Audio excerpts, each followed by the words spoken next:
There's I'm not no a supporter law of the that latest revelation compel about a Biden. Believe president. me, I'm Okay, ashamed of okay, that. Okay. guys. One voice at a time. One voice at a So time. So there's no amount of president. Let Madam me chip in a President, little bit. okay, go Madam ahead, President, Adebola. There's Go no ahead, I'm law, Adebola. actually speaking. okay? There's no law that compel whether sitting president or ex-president to release his or her medical report. But Fact. most of them, Fact. because of transparency's sake and to curb Sorry, speculations. what about presidential candidate? Are they allowed to?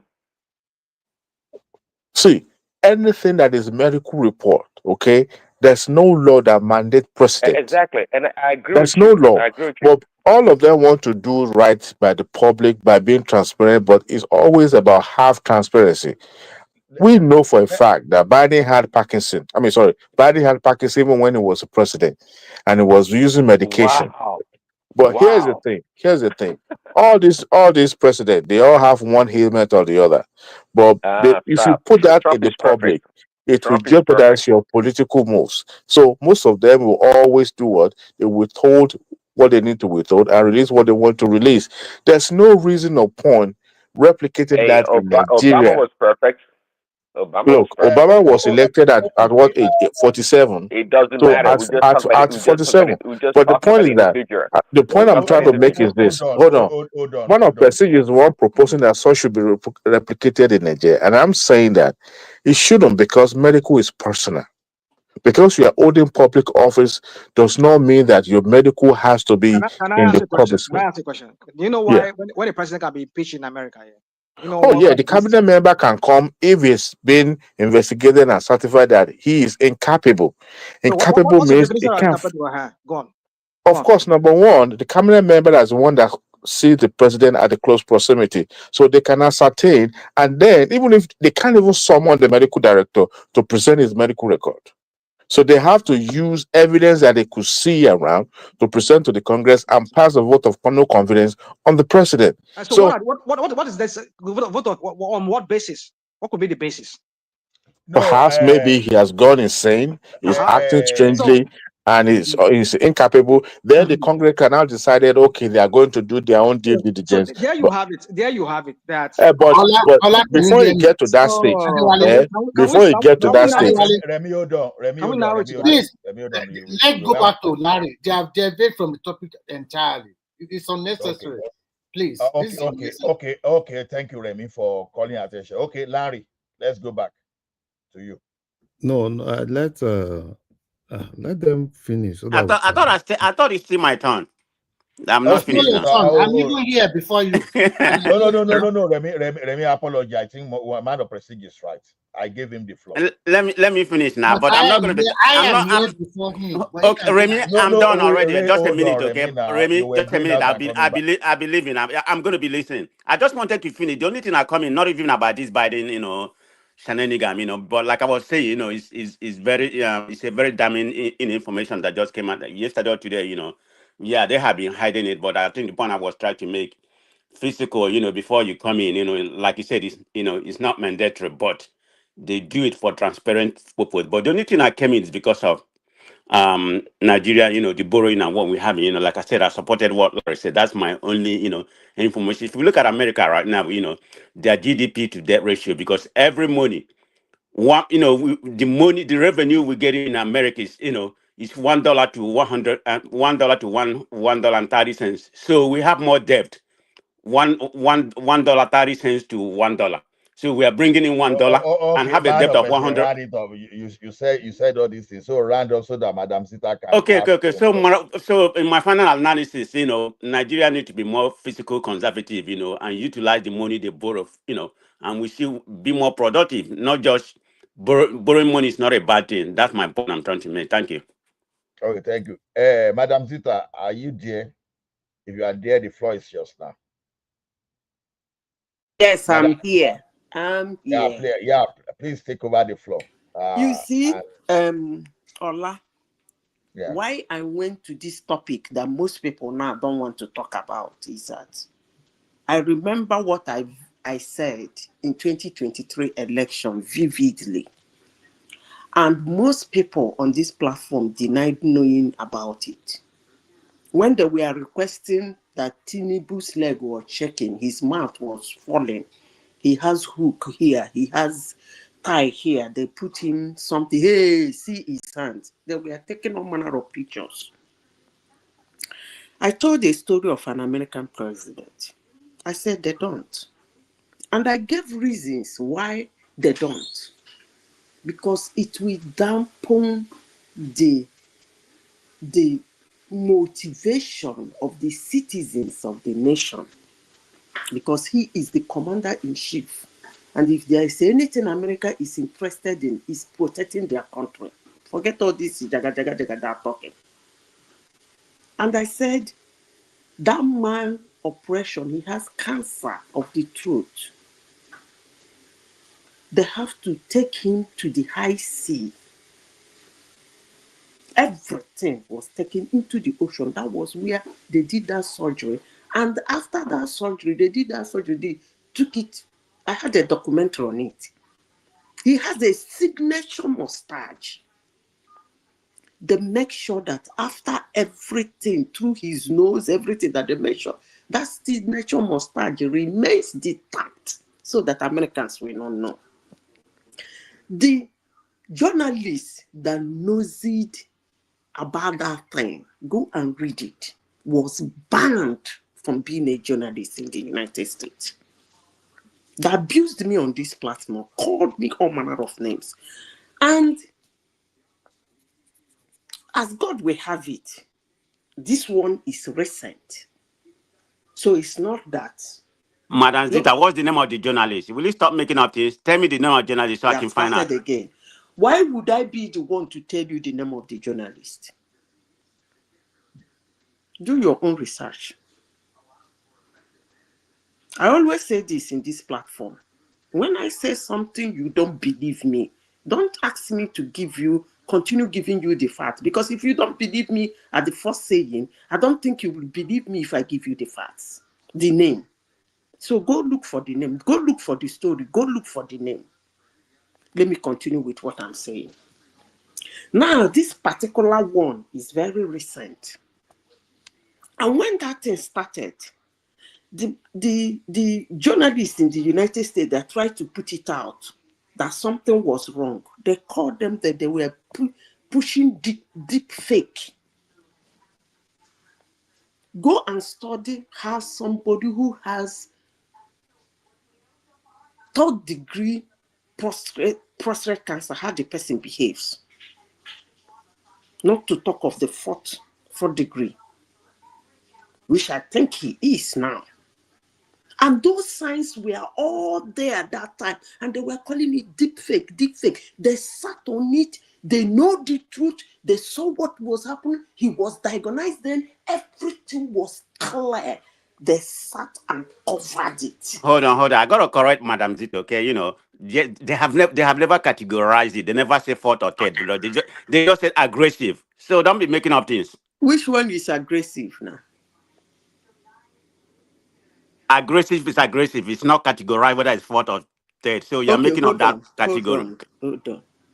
Please, when Well, I finish aggressive talking, will be third degree or when they third say stage. it's aggressive, that means it has passed the normal state. Let me explain the word, because I have family members who died of cancer. When they said it is aggressive, that means the normal phases that you should, the beginning, which you have to identify it at the beginning. What they're saying is that those stages has passed. So like trying to tell you that it went in so fast, it's moving so fast.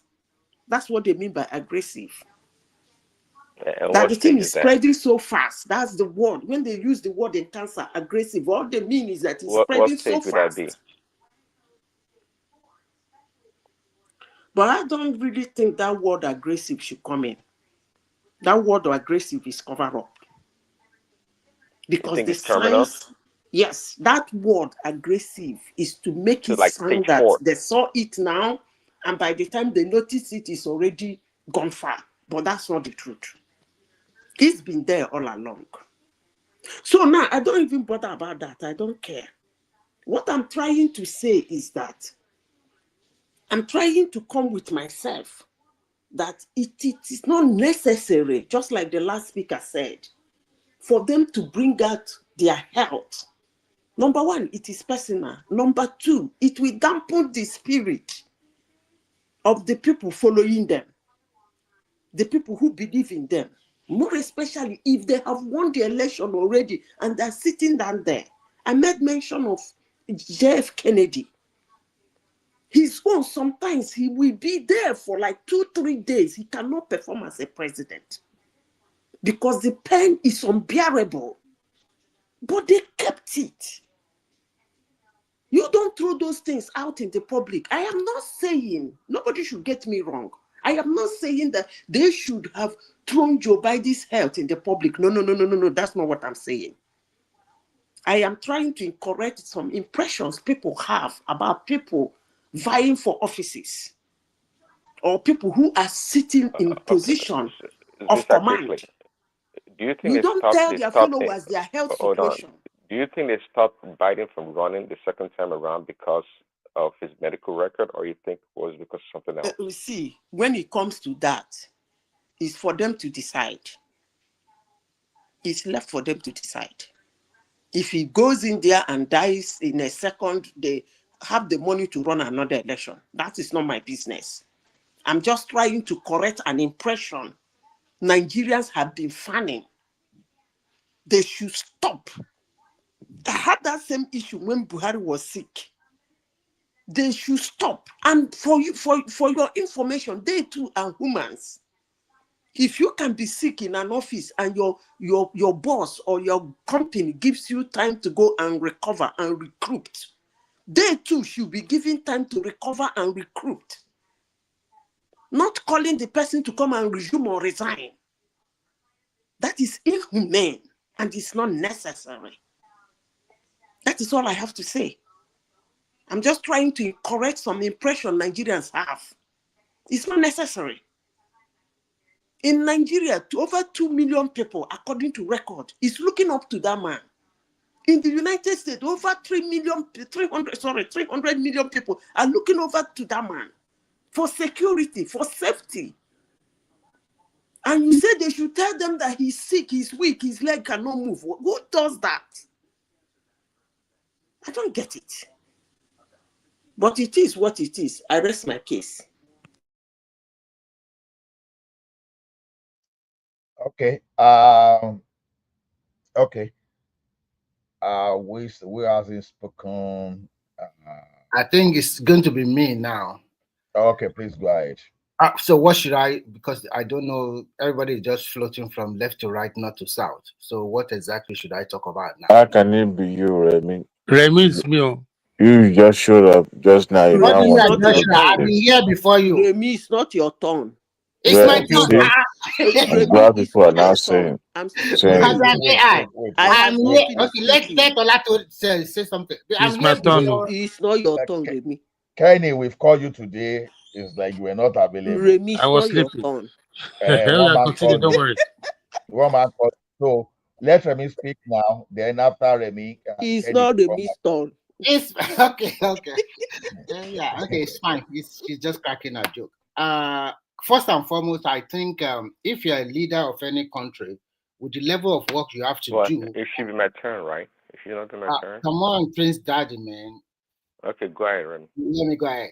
As a leader, whether as a governor, as a president, and as Madam Zita put it, the volume of work you are doing day by day is not a pieceman job. It's not it's a lot of work.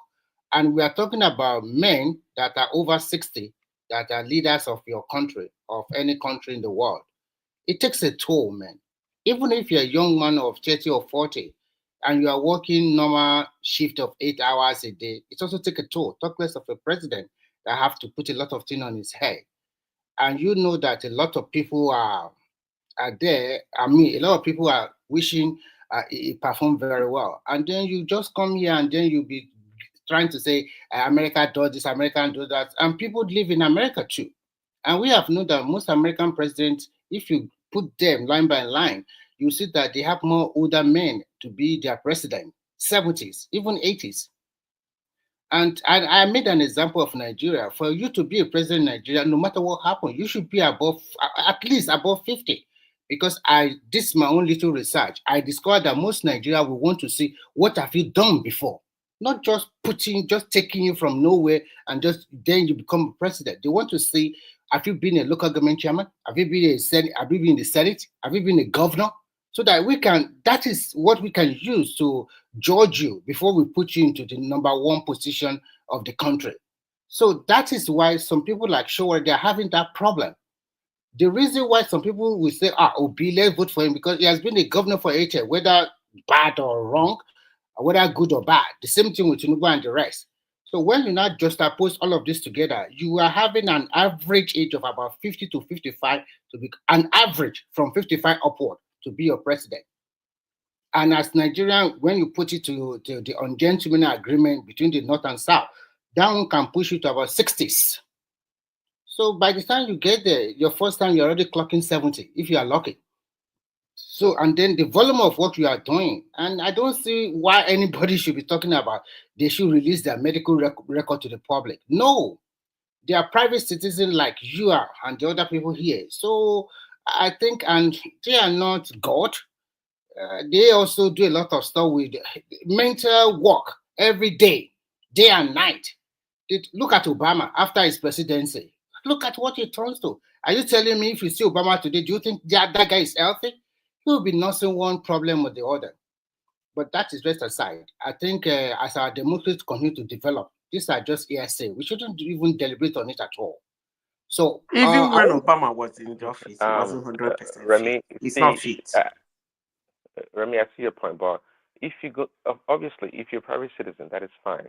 But if you're going to transition from a private citizen to public office, you don't you occupy a different status, not because you're more important, but because you serve the public.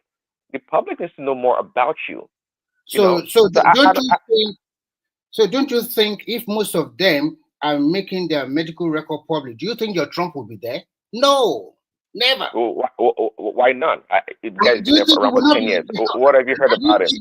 That's a terrible comparison. Look at Yaradua. Talk about Yaradua that Obasanjo hid his condition and made him the president.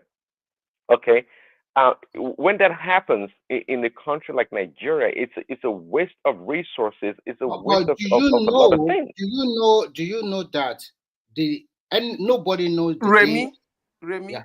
Can you give me a second? Let me address that thing he said because actually it's annoying. Death is not meant for the old and the sick. Death can just happen. You cannot decide on what you do not have control over. A healthy young president of about 35 years can die in a plane crash. That's a big loss to the country too. It has happened. A healthy young man who is a president of a nation can die in a car crash. It has happened. Maybe one of his sports he liked, maybe horse ride, skating, or surfing. That's one of his major sports. He liked it. As a president, one weekend he goes to do it and he's gone. So for somebody to stand and say because somebody is old or sick, that determines the person is going to die is actually annoying and ridiculous. Okay. Because death is not meant only for the old, the sick. Rather, is it for the young? But yeah, the older that you are. So you people should not take control of death. We have no power Prince over Daddy, death. I'm of opinion that we don't really need to drag this one. Do you know why? Okay. Now, like constitutionally in Nigeria, there's no constitutional provision that make it legally obligated for president to declare his medical reports.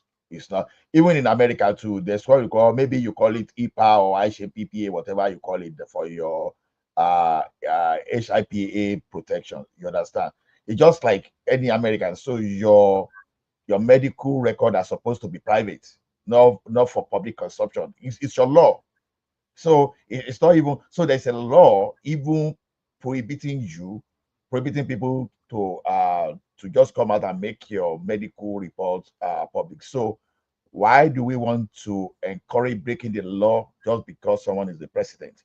So if the president decides on his own to make it public, let him. But Why are you saying, okay, please do something illegal just because you want to know? So I don't think this thing should be the I bond of think contention. what I see that is playing here is that you want a perfect human being to be your leader, and you cannot get a perfect human being because everybody will have a salient disease or illness or whatever that you might thought you have treated it, but it might still be on your body. So as we grow older in life, we just hope that we wish that we have our health is super good. But when you try to push this kind of narrative ahead, you will discover that at the end of the day, almost all the people that will have that are vying for that position will have one salient disease or illness in their body. And as Madam Zita put it, nobody knows when the person will go away. So sometimes I don't think this is totally irrelevant. The most important thing is that whether the leader, even on a wheelchair, is it performing very well? Is it doing the right thing or is it doing the wrong thing? So we hold them accountable by criticizing objectively. And on a lighter note, just yesterday, all federal technical schools of science and technical school of science and vocational in Nigeria, they will, as from this year, they won't pay any tuition fee anymore. That is one. Accommodation will be free for them, and they will be giving them stipend every month. So if you are people that is going to Federal Technical College in Nigeria, that is a good news for them. So this is a promise. I mean, this is part of the campaign for the president, and he has they will start doing this year. So I think that's the good news for Nigeria. So it's also like if you have children that cannot proceed to go to senior high school, or maybe does not pass WAEC very well, this is an alternate opportunity to go to all this Federal Technical College. And to make it more better, once they graduate, they will give them a grant to start their business immediately. So that I hope if they can follow this program through for the next 4 years, so we can start to have skilled personnel in carpentry, in plumbing, and the rest.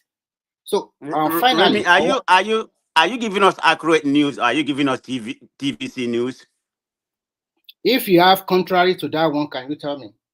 I've never, because I've never had anything like this. You know, I hope So, you give, you so know, I you're not am coming here giving. to I gaslight told us. you people that whenever a good news come out of Nigeria, it's being attacked. Yeah. So, and I'm giving you a good news, and you're doubting it. I don't understand. If you don't know it, you can go and Google or search it by yourself, and then you come back that whether I'm lying or I'm saying the truth. So that is the beauty of faith. So, which is very good news. So, if you have people in Nigeria that is not doing well academically, and you want to go and learn a skill, this is a very good way to push them to Federal Technical College. I don't think there's the examination together. I don't think it's so difficult. So, I think this. let me round up and let us hear Okay, from so Kenny I so want that to round up we can go to quickly. Prince Daddy. So, in conclusion, I want to tell people here we shouldn't fight over politicians. Just yesterday, you see President Tinubu with Fayemi and Obi cracking joke. So, for God's sake, I see politics as a game of win or lose. If you lose today, you have opportunity to try again. It shouldn't be a matter of life and death.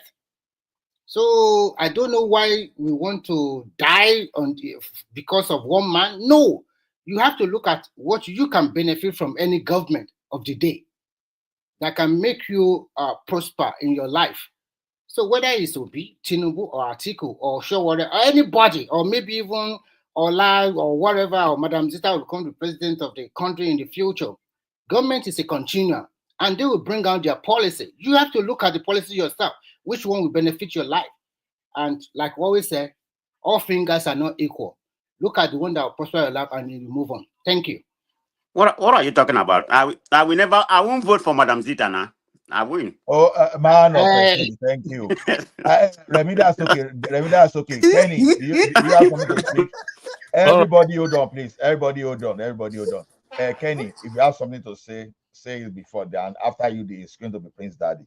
Okay, thank you very much. Thank you everyone, my panelists. I don't really have much to say, but what I'm going to say is number one, I like the fact that the image that Mr. President is protecting now by going to that room, or what's the call, as a Muslim, because when he was campaigning as a Muslim, what they were saying someone like what's it called, man of prestige, oh Muslim, blah, blah, blah. But now he has proved everybody wrong, that it's not someone that that is I don't know the English to use, that's so deep in his religion that he actually practices what we're supposed to practice as a human being. His wife is a pastor, as a Christian, and now a Muslim president is mingled with the with the Christian. You know what I mean? I so much like that, and he has proven that. He has proved them wrong in so many ways that it's not the image they are trying to see in him. That's not what they're seeing right now. And I'm glad that they will not even talk about that, because they don't have anything to say. The only thing they can say is to attack him, whether they attack his son or they attack his own personality and all that. But like Remy said, we are making progress. See, I will encourage all of you to wait until June 29 or 26. You guys are going to see a lot of progress that Nigeria has made. Less than 2 years. We are moving forward, and Nigeria is progressing gradually, and this man is gaining ground. You know what I mean? He's even stepping on toes, like I used to say. So let's keep our let's keep our finger crossed. Nigeria is going to win. See, I said to someone yesterday that if the way people really want this man to fail, like anytime they hear anything good from Nigeria, you know what I mean, their blood is always boiling. They don't like it, but whether they like it or not, yeah, Nigeria going to succeed. We're going to make it. You know, so and we just need to stop hating this man. We need to support and give him support. I'm not saying we cannot. We cannot complain if he's doing something wrong. Yeah, we have every right to complain, but let's give him what's it called? Let's criticize his government in a very good manner. So that's what I will say for now. Thank you very much. Ola, can I say something in a minute? Let me say something to Kenny. All these things you just said, I don't quite agree with it, because the invitation by the Vatican to come to Rome, was an endorsement of a faith state. Because look at the displays of the Christians in the north. Almost about 40 million has been displayed. So what are you talking about? Him coming there what does it mean? Man of Prestige, did you listen to the news from the north today? I listen to news, but it's an endorsement of a failure. Hold on, Man of Prestige. Yeah, this man is working very hard to make sure. What is he working on? What is he working? Listen, he's working very hard to make sure the Christian, even in his cabinet, we have 60-70% as a Christian in his cabinet. And so what? Look at the whole genocide going on in the north. What are you talking about? Genocide compared to 10 years. Even let's say genocide is going on in the north. Is it limited to Christian area? Why the killing of the Christian? I told you that over 40 million has been displayed. No, and the Vatican invite them. Oh, okay. If I'm not a Catholic anymore, if I'm a Catholic, I would have disowned them. I would have disowned them, because the Pope just made it 140 million. Why do you see the 140 million? I said 40 million. I didn't say 140 million.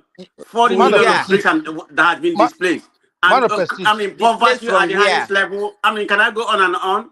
Man of Prestige. Insecurity. Go ahead. Man of Prestige, go and listen to Kaduna State Government interview. All those are propaganda from Tinubu. It's not. Listen, no. So, Mighty, the question should have Man of Prestige is this. He said 40 million Nigerian Christians are being prosecuted as a genocide. Tell us which state in the north and tell us the number. Give us facts, not just. I'm giving you 40 million Christians in the north. What do you mean give you the fact? Go and Google it. Give us the state. Kaduna, all those places where you have the north, where you have Christians in the north. Oh, they are being displaced. They know all those places. What do you mean give you the fact? It's not there. The fact is there. Let me ask you one question. Do you know the total population of Kaduna State? The total population. I didn't say just Kaduna. I said the north as a whole. 40 million Christians have been displaced. Kogi, Benue. So why? They are being displayed. Come on. MOP, let me ask you this. Yeah, is it only Christians that are displaced? Well, it's because of the Muslim ticket. Okay, so what you are doing is propaganda, Abi? It's not a You agree? propaganda. Tinubu No, why are you doesn't care. limiting it? Why are you limiting it? Let's Tinubu say doesn't people care are about the displaced. Christians. And Wait, why would the wait Vatican? You now. Why see? are you shouting? You see? Why would the Let's Vatican say invite him? That's my problem I have with the Vatican. people are displaced. People are a lot of people. We have insecurity. People are displaced. Why are you singling out the Christian? Because Let Tinubu me is a Muslim. He let doesn't me care just about let me So answer Christians. you. you want to Why would the Vatican invite him? That's my problem. change it to a religious war, like your Let me mentor said, Abby? Simba, let me tell you They, why he was they, they are invited. endorsing the wrong stuff. Why would Wait, they even invite him? manifest it because the man has a bond with Nigeria. Okay, the Poplio, he has a bond with Nigeria. He didn't invite Tinubu because he's a Muslim. I know he has been to Understand? Nigeria several times before he became a pope, but that But then notwithstanding, why is just it because why is it of Tinubu, a just because sign of of failed Tinubu state? recent antecedent, he should have Wait uninvited him. now, why? So he was invited to come and talk to him so that he will stop the Christian being killed in Nigeria. No, he has no. He's not supposed to. He's not supposed to step his foot on Vatican because You that's a know, more holy. MOP, That's a more holy place. You know, let me tell you this thing. It's Let me tell you this undeserving thing for this our morning. president. That Just grant, wait. Let me that tell grant you is this undeserving for morning. our president. Okay, one voice. Hold on. Man of prestige. Yeah. When you want to say something, please back it up with facts. One You know, thing, man, he doesn't listen hold to on, himself. Simba, hold on. One thing I want us to look at about the Vatican is this: is having many roles, and part of it is that he is a religious leader. You understand? And the second one is a political role. He is like head of state of the Vatican City. So if you like, I use the word president. So it is like when you say President Trump is inviting Tinubu. So and you are now saying President Trump is inviting Tinubu because of Christians. So such kind of statement can be so dangerous. No. My point I'm making. Hold on. That such kind of statement can be dangerous. And another dangerous statement is that you said 40 million people were displaced from the north. What's the Christians entire have been population? displaced. No, he said Wait now. Christian. He didn't even say people. He said Christian. I didn't say people. I said Christians. Christians. So what's the entire population of the northern part of the country? I don't know, but I'm just giving you what It has to be very propaganda now. They just have to trophy go around. Hold on. MOP, you know, let me tell you what, every time you come on live show, an international platform, you always ridicule yourself because you sound dumb. That's okay. Most of the time. That's okay. How can The guy's the marketing will be now. You just come and be spilling rubbish and you'll be shouting on top of your.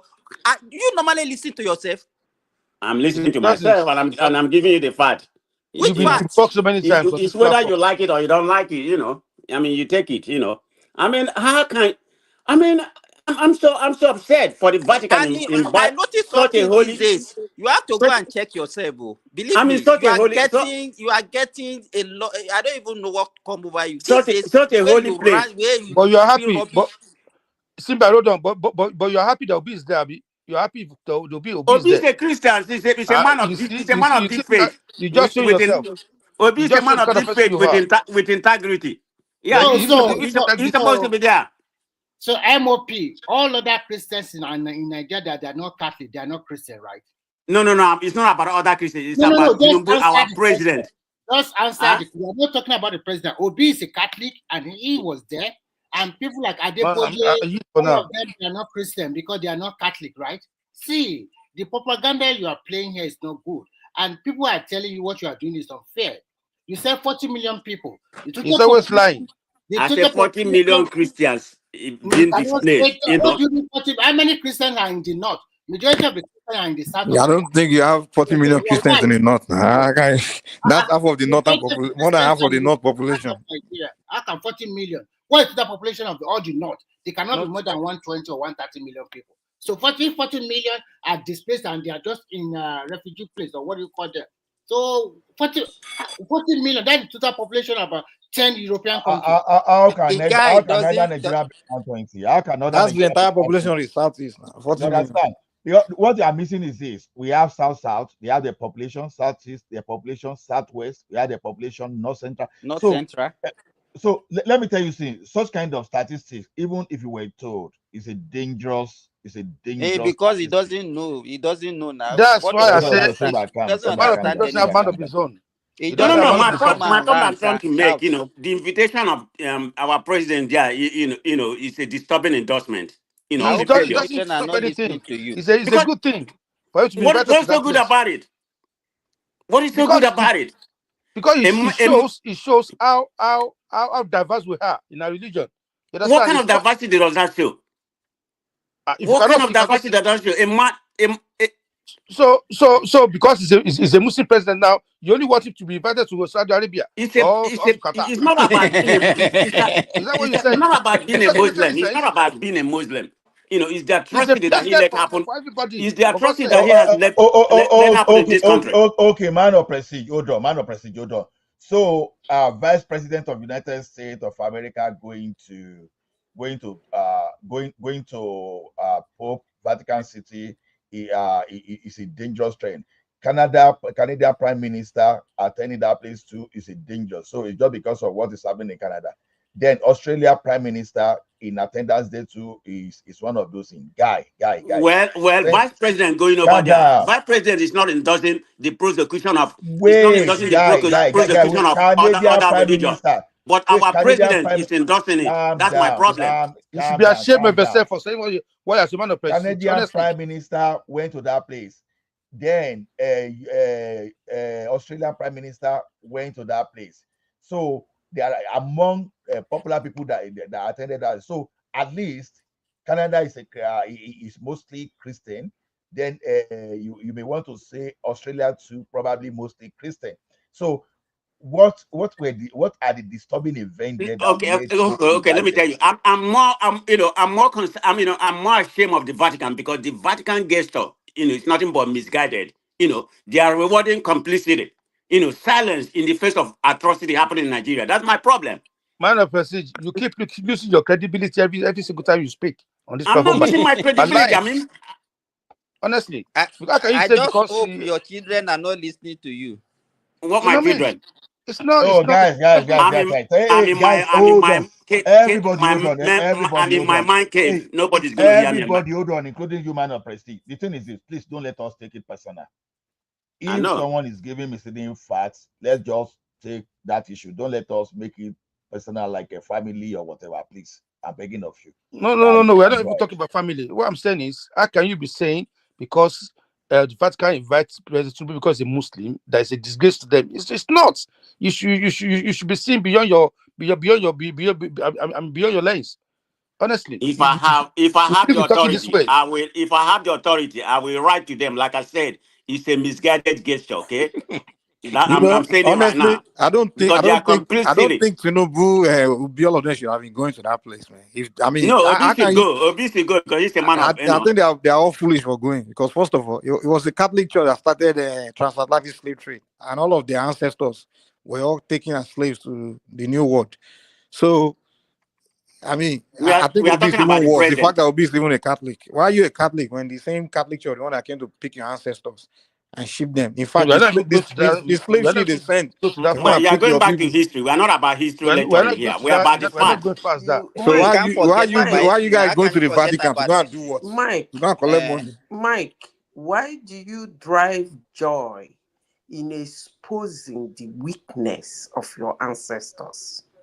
No, I'm not exposing weakness of our Of course, ancestors. that's exactly what I'm exposing the you're weakness of doing. the generation today. They are still foolish. No, that's what you are doing because for But their somebody to descendants are come still to foolish now. They hold are. on, let me finish. For somebody to come to your house and bundle you out, you're a weakling.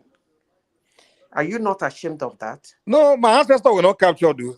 I asked you a simple question. You said the Catholics started the transatlantic trade and they bundled their ancestors to slavery. And I asked you, I just said something. What Why did you do ask? you drive joy in exposing the weakness of your ancestors? I'm not And driving you're joy. I'm not hold on, driving joy and hold exposing a on. weak. Hold on, hold Because the on. way you people see that slavery is not the angle I'm seeing How it. do you know that I see it? How do You you know mean I see it? somebody walked into your house But how and did I see bundle it now, you Madam out of Sita? Tell me how I see it. out to a strange land, and you don't see that as a weakness? It's weakness now. Did I tell you it wasn't weakness? Please You're stop. accusing me of saying something I didn't say. I'm begging you, stop reminding us of how weak our ancestors are. I beg you. No, I'm not reminding you. I'm not reminding you of the descendant acting foolish. That's all. It's the descendant that are going there. But So I'm sure I'm Peter, explaining the stupidity are of their you saying that we descendant, should not forget the. about history? Is that what It's you are more. telling It's us? more of me. What I'm saying is more of exposing the foolishness of their descendant than the weakness of their ancestors. See, Because they are going to the Vatican. What's their business there? no, Mike, look at it this way. If you want to, it's a sovereign state.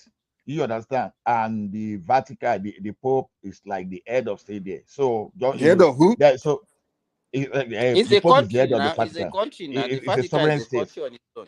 You understand?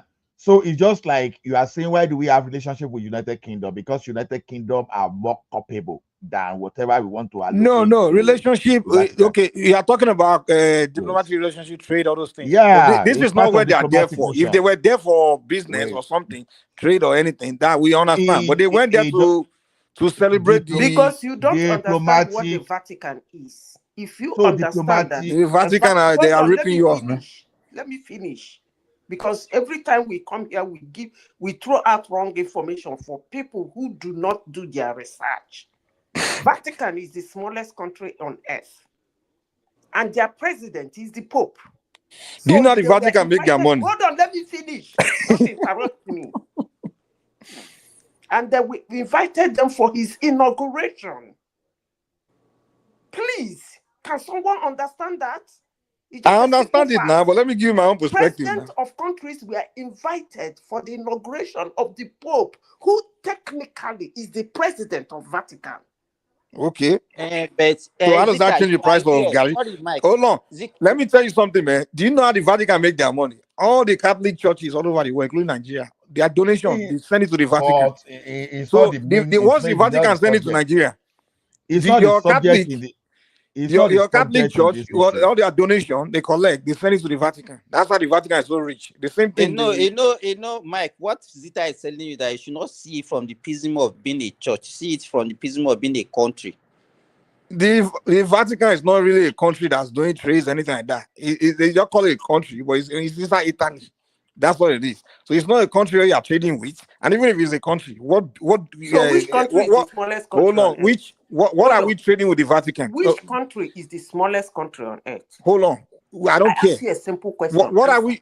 I can say Monaco. Monaco is smaller than Vatican. Answer the question. Which Cyprus is smaller. Is the smallest country on I don't earth? care. I just gave you the answer. But anyway, the only thing Nigeria is trading with the Vatican is our Catholic members in Nigeria sending their money to the Vatican, to the Pope. Like, okay, this is our donation for God. That's it. The Vatican is not sending anything to Nigeria. Tell me what Nigeria is getting from the Vatican. What are we trading with the Vatican? Guys, you hold call on. yourself Mike, a I think we are not Catholic, I and don't that want is you not to come true. to this platform to insult Catholic Church. No, Please, I beg of you. Let you me know just what answer. The same Catholic Church that send slave ship called Jesus to Nigeria to capture slaves. Wait, Mike, that assumption is not correct. You understand? Which one? No, let's start from this, because Catholic has hierarchy. You understand? Whatever you collect, you understand, the parish level, it comes states local. You don't send parish level money to. That is what they used to take care. This Catholic school, they have missionary school. You don't donate your quota to the Vatican. Guy, hold on. I attended Catholic school. No, I know the Catholic manages my school. So did you pay school fees?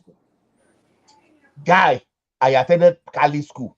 And now you say you attended. That's why I ask if you pay school fees. Did you attend for free? The Catholic school I attended in Kentucky, we don't send money to Vatican. Did you pay school fees? Leave story. They don't send money to Vatican. Let's just correct that. How do you know? The church does. The church don't mind all him. across the world. Wait. Don't mind him, man. This one you start. Guy. It's not true. Prince Daddy. It's not what do you mean? No, it's not if true. you want to see the weakness of Allah, just bring Christianity. He will lose his brain. Just continue. No, but not that. Forget that one.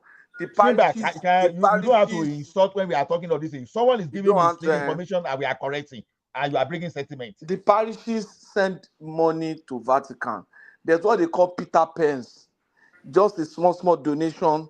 Exactly. From the parishes to the Vatican towards the running of the ministry of the Pope and all the charitable works that they do all over the You're world. wrong. They're not The sending question, pennies. did Wait they They're not send sending money? pennies. now. Whether it Oh, is you have small not or even allowed big, me they to send land. And money. other countries do not collect money from Let other me wait places. now. Let me even allow The you to. I say US you are aid, wrong. the Okay. US aid that gives you people million.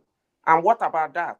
Which Uh, USA? USA that is sponsoring Boko Haram. No, Madam I'm Why are they Zita, asking giving you. anything? no, If Madam Zita, countries Prince send, Daddy, if Catholic you Church are send wrong. money to the Respond. Oh, yeah, give Vatican, us your own the opinion. US said send money to you people in your country, Who are millions they of sending money to?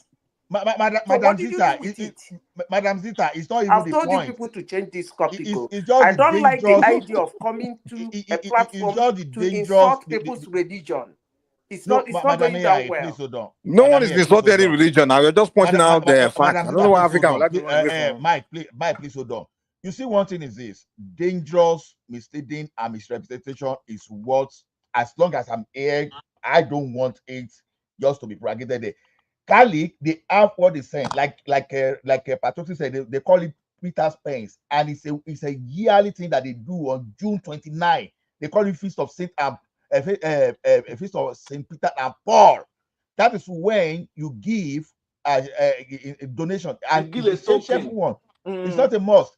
So that is what you send there. But every other money you What do you make, send there? You send what there? guy, hold on. You are giving wrong information and we are correcting you, and you don't even want Well, us to now correct. I'm asking. You are the one talking now, so I'm asking what You you're are saying. Babalawo now. Why You forget you are that one. Babalawo and you want to tell The us donate. certain Hold on. You just answer. You said the donation goes there. You quickly said it fast, so we won't hear you. You just said something. You said there's a donation once a year that goes to the Vatican. There's what they call Global Vatican Connection, and it's global. Collection. They call it Global Vatican Connection. They call Allah, Peter's And then you you are donate reading to the Google Vatican. or AI. You know, He's you're reading making my and telling point. Now he's trying nonsense. to talk as if he's not making my point. No, Prince Daddy. No, Prince Daddy. is Googling and I telling us attended what Cali he's school. reading. No, don't go there. Don't These go there. Nigerians, man. I attended Cali school. Don't go there. I attended Cali school. And Good for my you now. grandfather When you go Cali. Catholic school, it So, means you know everything. It means you know about Mike, the account. you are Babalawo. I know. Thank you, and I'm happy that I'm not donating to the Vatican. I argue Ifa with you, even despite the fact that I was born from Idile Ifa. Did I argue it with you? No one is arguing anything with anybody. We are telling you the obvious. And why you defending Igbo people? I don't need to do nothing. Statement. You made a sweeping statement, and that's what we are challenging. Please, that is your turn. Take the There's nothing I said that's not true. The Catholic Church started slavery in Africa. Everybody and they are hold collecting on. donation from Africa. Everybody hold on. Everybody so it's hold a on. fact. There's no insult in that. It's a The fact. fowl that you give to your deities. Everybody hold on. Madam Who Zita, cares about everybody, that? please. Madam Zita, please hold on. Prince Daddy, it's your turn. Tell us the lie that we have lied now. Yeah, Prince Daddy. Prince Daddy, it's your turn, please. Just tell us the lie. Tell us the lie.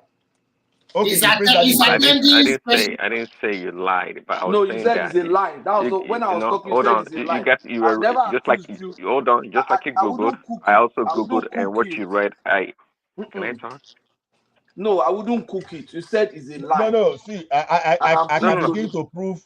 No, Prince Daddy, I can start proving my Do I Catholicness talk? to You want you. to talk? Okay, go ahead. Reading from Hail Mary, full of grace, the Lord is with thee. So I can listen. Then there are 7 greatest sins.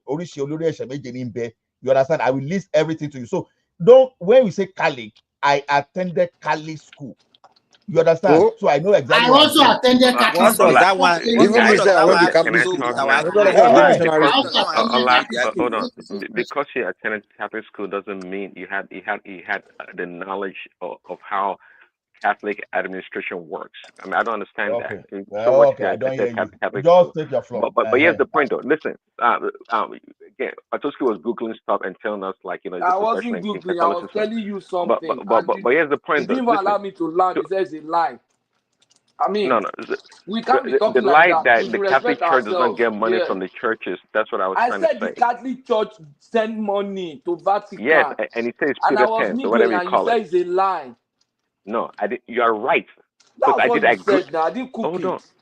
Listen, Patoski, I agree with Mike. Mike said they sent money to the Vatican. So if And I you agree two came with and you said, guys. And I was coming in to so say, if yeah. you two came and said the same thing, why would I be disagreeing with you? Is that logically? Does that make No, any you sense? said it's a lie. You were not listening. You were. Your mind Okay, was Patoski, you're thinking right. something If you want to else. be right, you're right. That's okay. I No, get I'm that. not Okay, saying you I'm are sorry for right or not, saying but you it's lied. wrong to. You are wrong to accuse another person that is lying. If you say that's Okay, wrong, I that's a apologize. misinformation. I apologize for saying you lied. Is that okay? No, I'm Yeah, okay. it's okay, Prince Daddy. But You hold the floor. Prince Daddy, just give me 1 minute. Ola has to Simba, apologize. you are Lying after to us. you after Prince Daddy. Let Prince Daddy hold his You floor, are and you then are after lying Prince to Daddy will us this choose. morning, Ola. You have to Okay, apologize I first. lied to you. I agree with you. Thank you. Prince Daddy, continue. No, you have to apologize like Chris Daddy. You cannot just say like that. Oh. Apologize.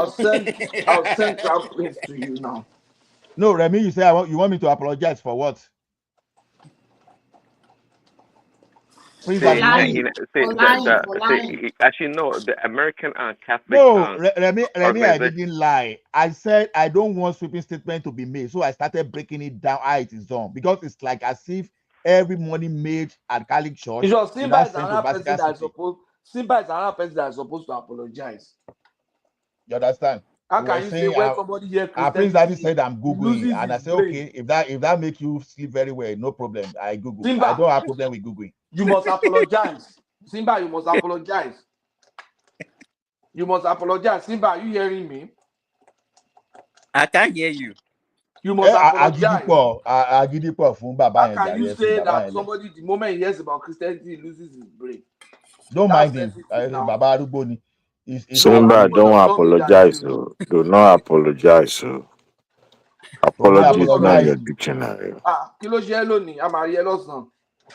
Well, I showed up here. The Allah was trying to silence me, and the A rest rí of ẹ them. lọ́sàn-án, a rí ẹ You took lọ́sàn-án. over the floor. Adewale now, in fairness, you took over the floor now. I didn't Simba, apologize. Allah is still donating money to the Pope. Simba, ibo ló ti rí bọ̀bọ̀ yìí lónìí?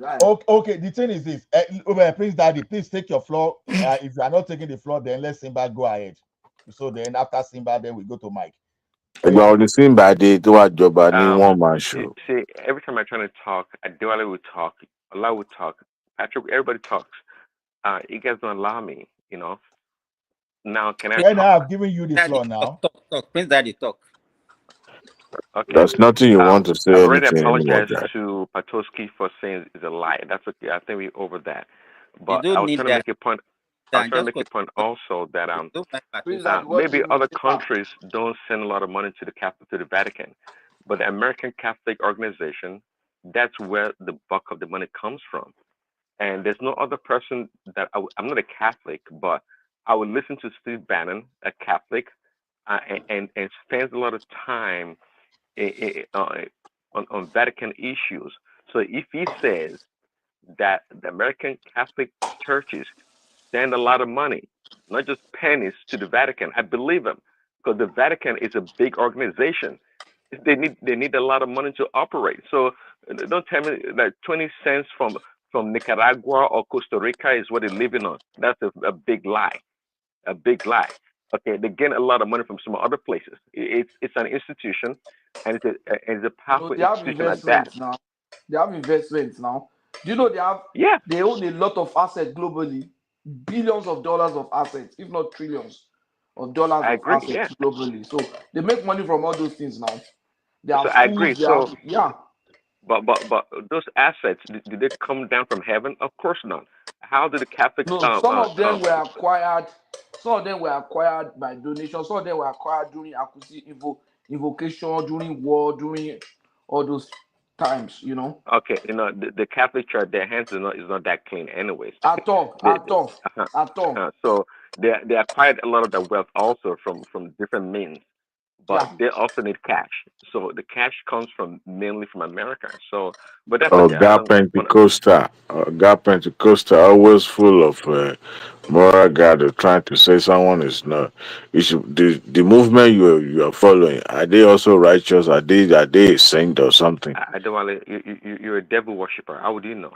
How can I be a devil worshiper? All these new entrants into religious cult always think that their own sect is more plain and more They morally say you devil justified. worshiper.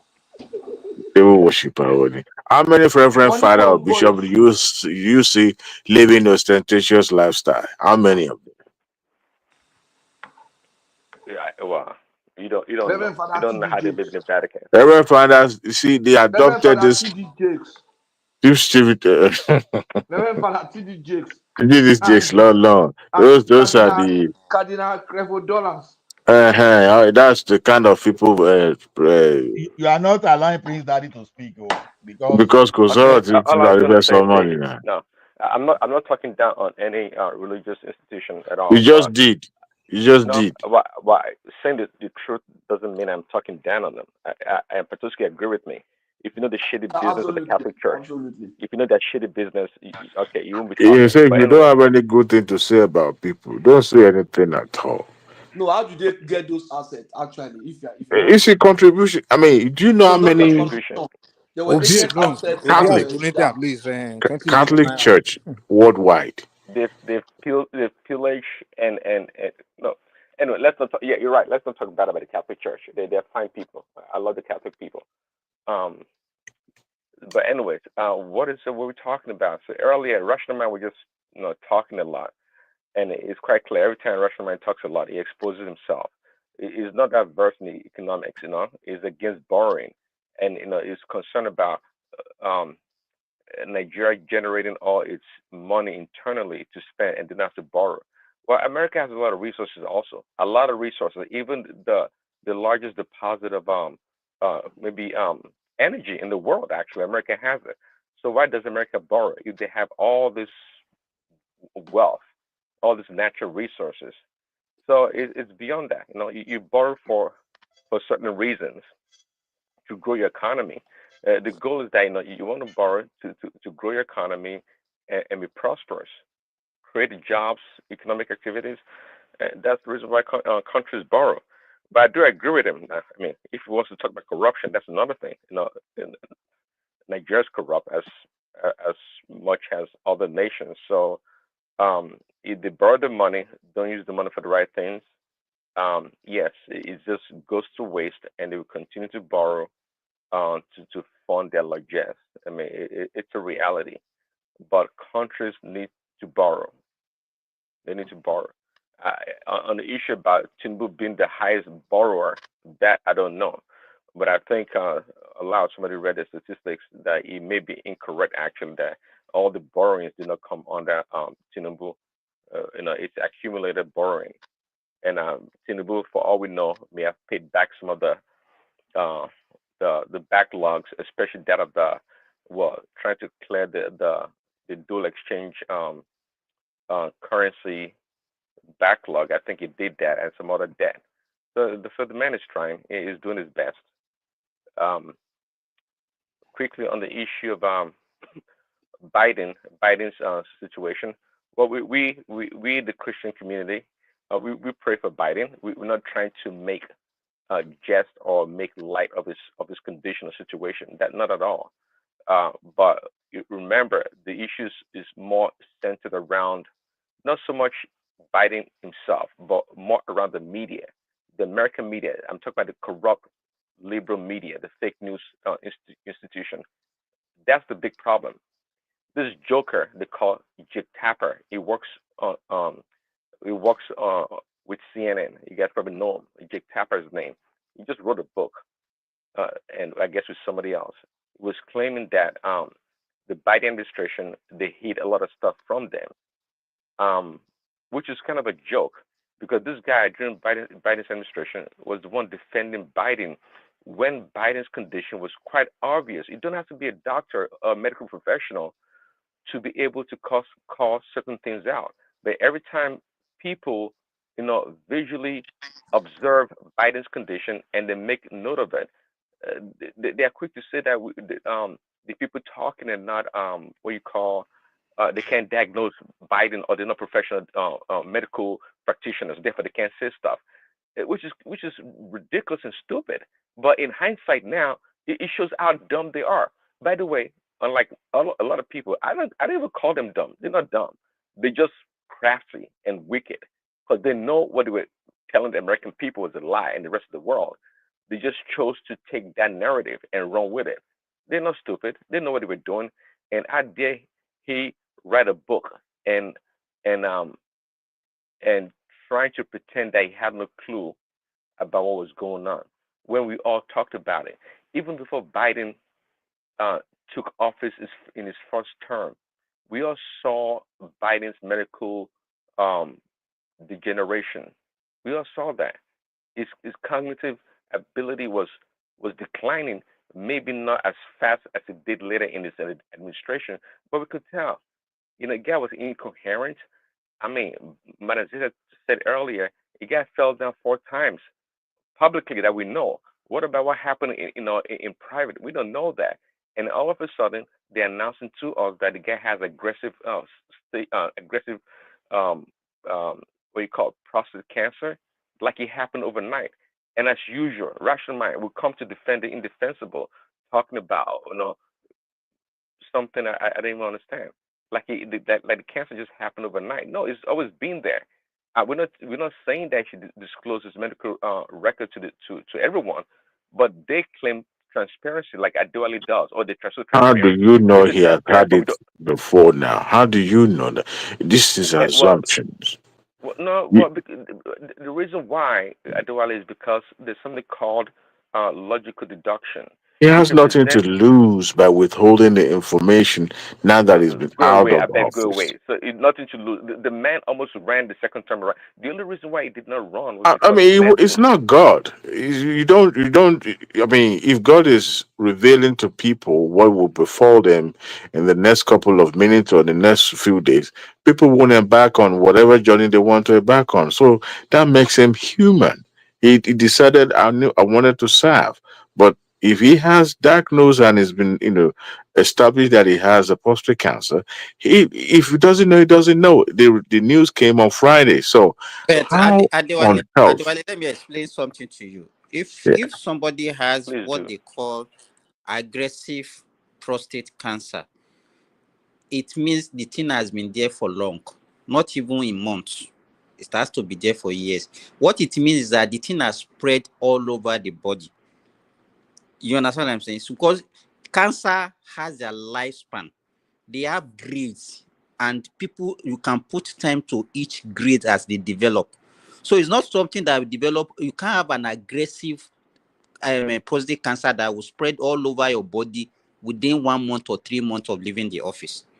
So that means something Simba, that thing has been there and they've you, been you hiding are it. you are a medical doctor, and Sorry, I've seen Yeah. people Sorry, that have been diagnosed. Adewale, Okay, to balance it up, you know that their current president Trump, and there was a day he also slept, and there was a day that he cannot he used to mutter, muttering his word anyhow. Do you think he also have some kind of as an old elderly man? Do you think Nebo has kind of is the illness? most perfect human So being to play sleeping that game. does not mean anybody, even a young See, person can sleep. Simba, So sorry, continue. Remy, don't interject with, go ahead, Simba. Yeah. I want you to balance it. I because want you mentioned Trump now. That life, Trump is a perfect being to president. If as a matter of fact, is the best thing after Jesus Christ. So what else do you So want him to say about Trump? earlier on Adewale, But saying you are liking them to federal civil servant. Let me tell you, even if you want to work in any public space, you have to do a medical fitness test.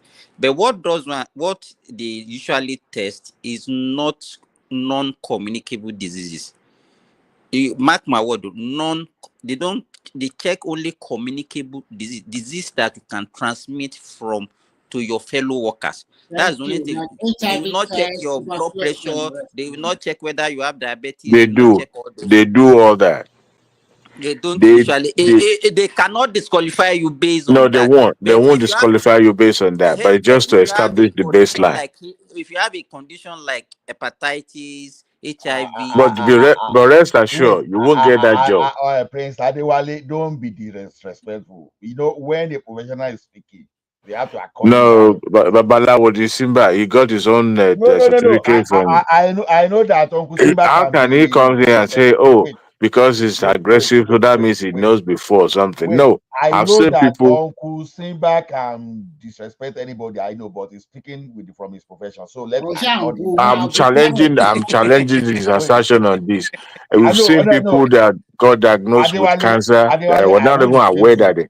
Huh? I won't deceive you. If you are 1,000 So times corrected than a Adewale, doctor, I will what not you're believe you. saying is that I will listen to a doctor. someone, wait, Adewale, what you're saying is that someone in the position of the president of the United States who has had some kind of signs, symptoms, you are saying it's just on Friday they noticed it. Is that According what to you are the trying to say? according to the statement from his office, Of yes. course, now, but But you here's the believe thing, it. Madam Sita, You because believe it. yeah, Hold no, on. no, You believe it. of course So I do. what you're saying is that since Joe Biden was in the office, there have never been a test on him No, until on see, Friday. let me tell you, I Madam beg Sita, you. hold on. I did what they call it, colonoscopy or whatever they call it. Now, if you do it, you are screened for 10 years. I believe 10 years. Yes. The stool one is the one for 5 years or 3 years. Now, in between that time, you're still going to do your first, regular checks and all that. But it's a possibility that is undetected. Now, for them to have diagnosed him now shows that uh, it was just recently diagnosed or detected. Of course, Biden was shaky. People, you can tell, even when You watching him from see, the television. you are making But to just a assume, nonsense of the the fact level. we know, all what Listen, we are talking about, we are dancing listen. around Let me here, tell you. is just You see this academic thing stuff. you're saying, All eh? what we know is that You his see this thing office you're released saying. that it was You see recently this thing you diagnosed. are saying. You are Yeah. making a nonsense of that office. What are you guys With talking? this your What are you analysis, talking about? you What are you don't talking? know. You, You you don't see, know I don't how operate on that office is assumptions. being run. What you Adewale, If can tell you me can is I what ask you I a you believe. question? you will sit down here and be saying what you're saying. You are Adewale, making a can I ask you a nonsense of question? that office Can for I ask you a question? trying to Yeah. tell this nonsensical story you Sorry, are Madam telling Zita, let me ask about him the a question. president of the United States. Let Please me ask cut him a me that question. crap, I beg. Okay, Patoski can take over. Simba, All right, please let me ask thank you. him a question. Yeah, Simba, go ahead. are you there? I did. I want you to listen, so I want your opinion on this. Do you think that because I know that when you get to a particular age, they check your pulse rate, and as you continue to grow older, they check it more frequently. And if if they discover a sign, they increase the rate of checking.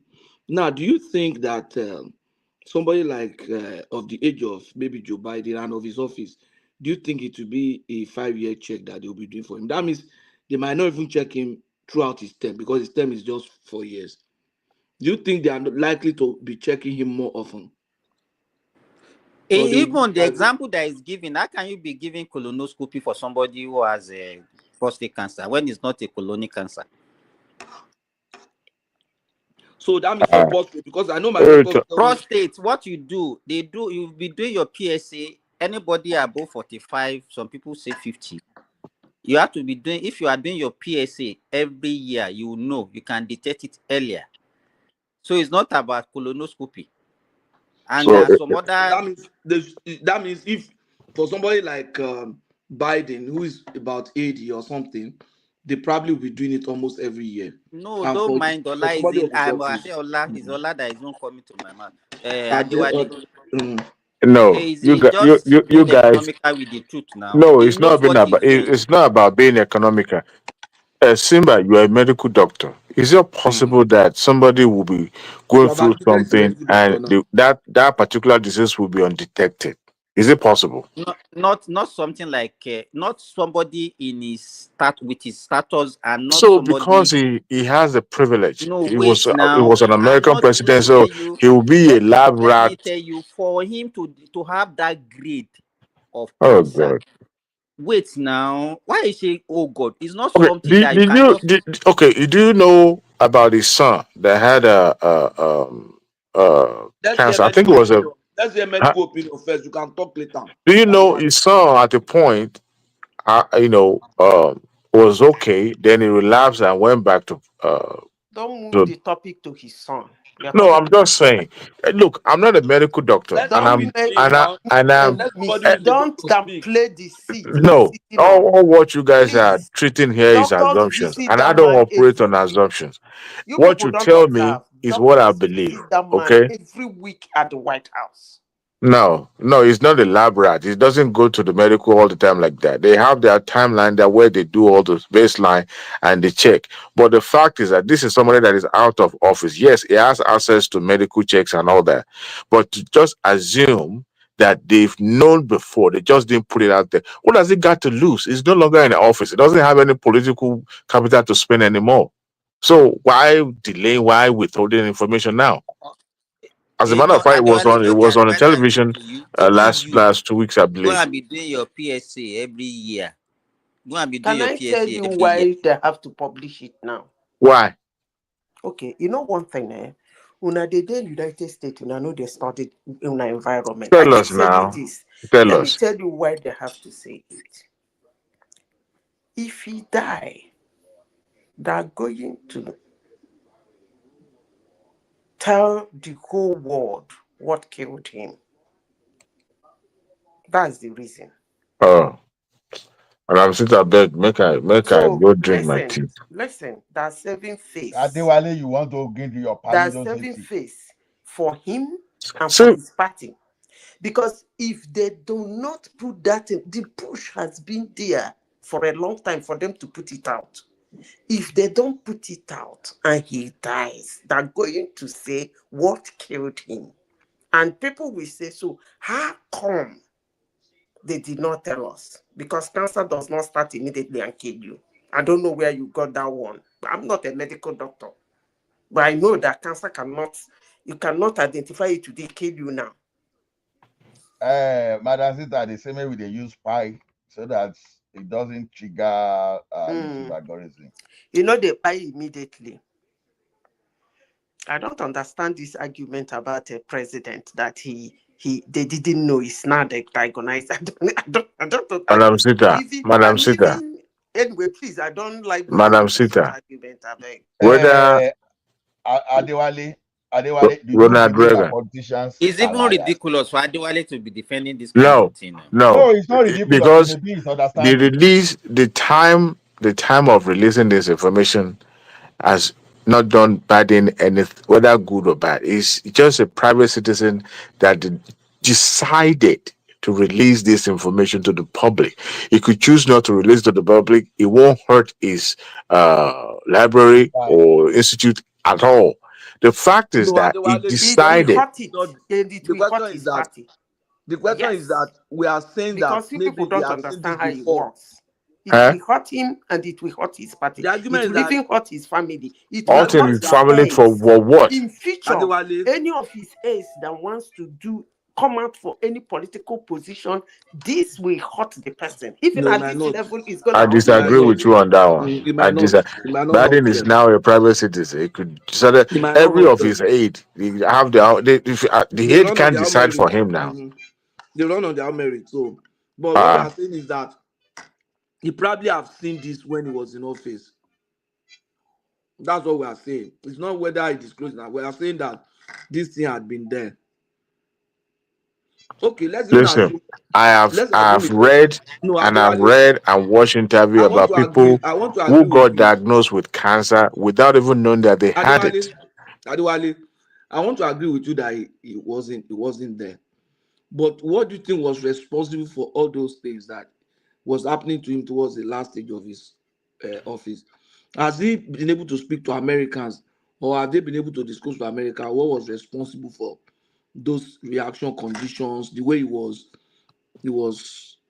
off. He was actually not himself for a number of time when he was towards the end of his office. Patowski, to Have actually you answer noticed? this your question, if Mm. Biden had been probably like someone in 60 or or late 50s, all these assumptions we're dancing around would not be there.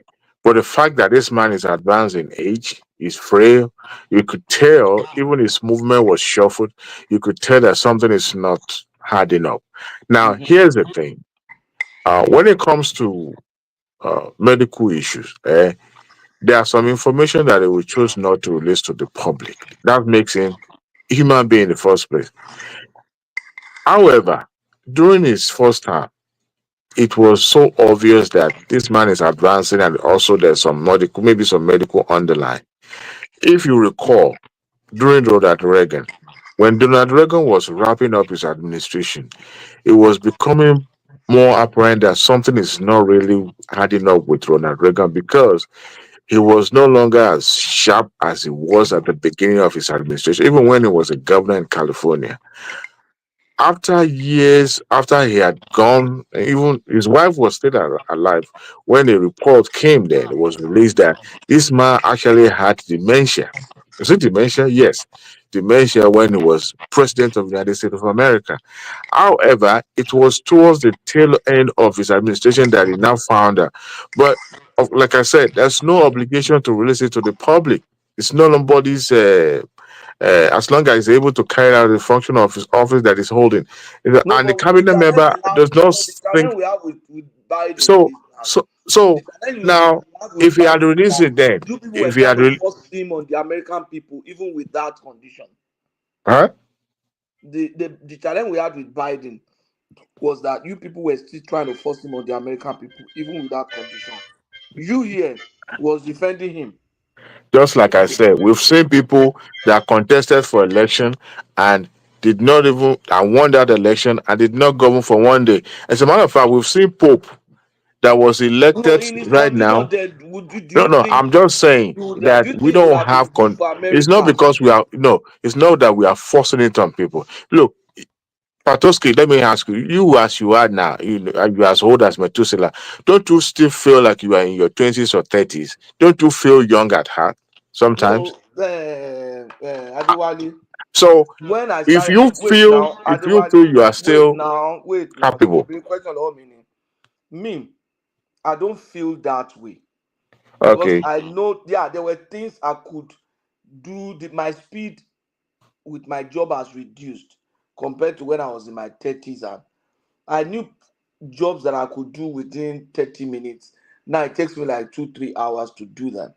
that's a part. But you don't, except you feel your age. Sometimes some people don't No, feel I their age. understand me. Uh-huh. I accept So myself.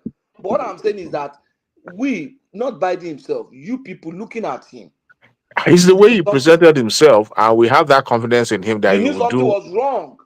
Look, Patoski, if somebody is in his 70s, you can't tell me that individual does not have any medical challenge You or know one something medical. was wrong with Biden that he was not really How okay did for he that office. present himself in 2020 when you people hid him in the basement? He didn't campaign so that people will not know that I his don't head was operate. not I don't correct. operate in assumption. I don't operate in all those rumors and That anything you that know cannot be something does not work substantiated. I now. do not. I You only knew. I only deal with fact. What is presented to me, whether we assume that it's a lie or it's not true, that is subject to whatever interpretation Okay, individual. you don't protect yourself.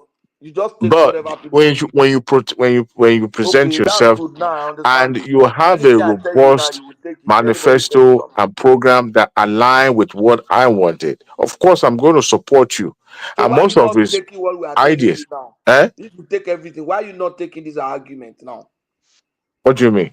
Why you not accepting this argument as true?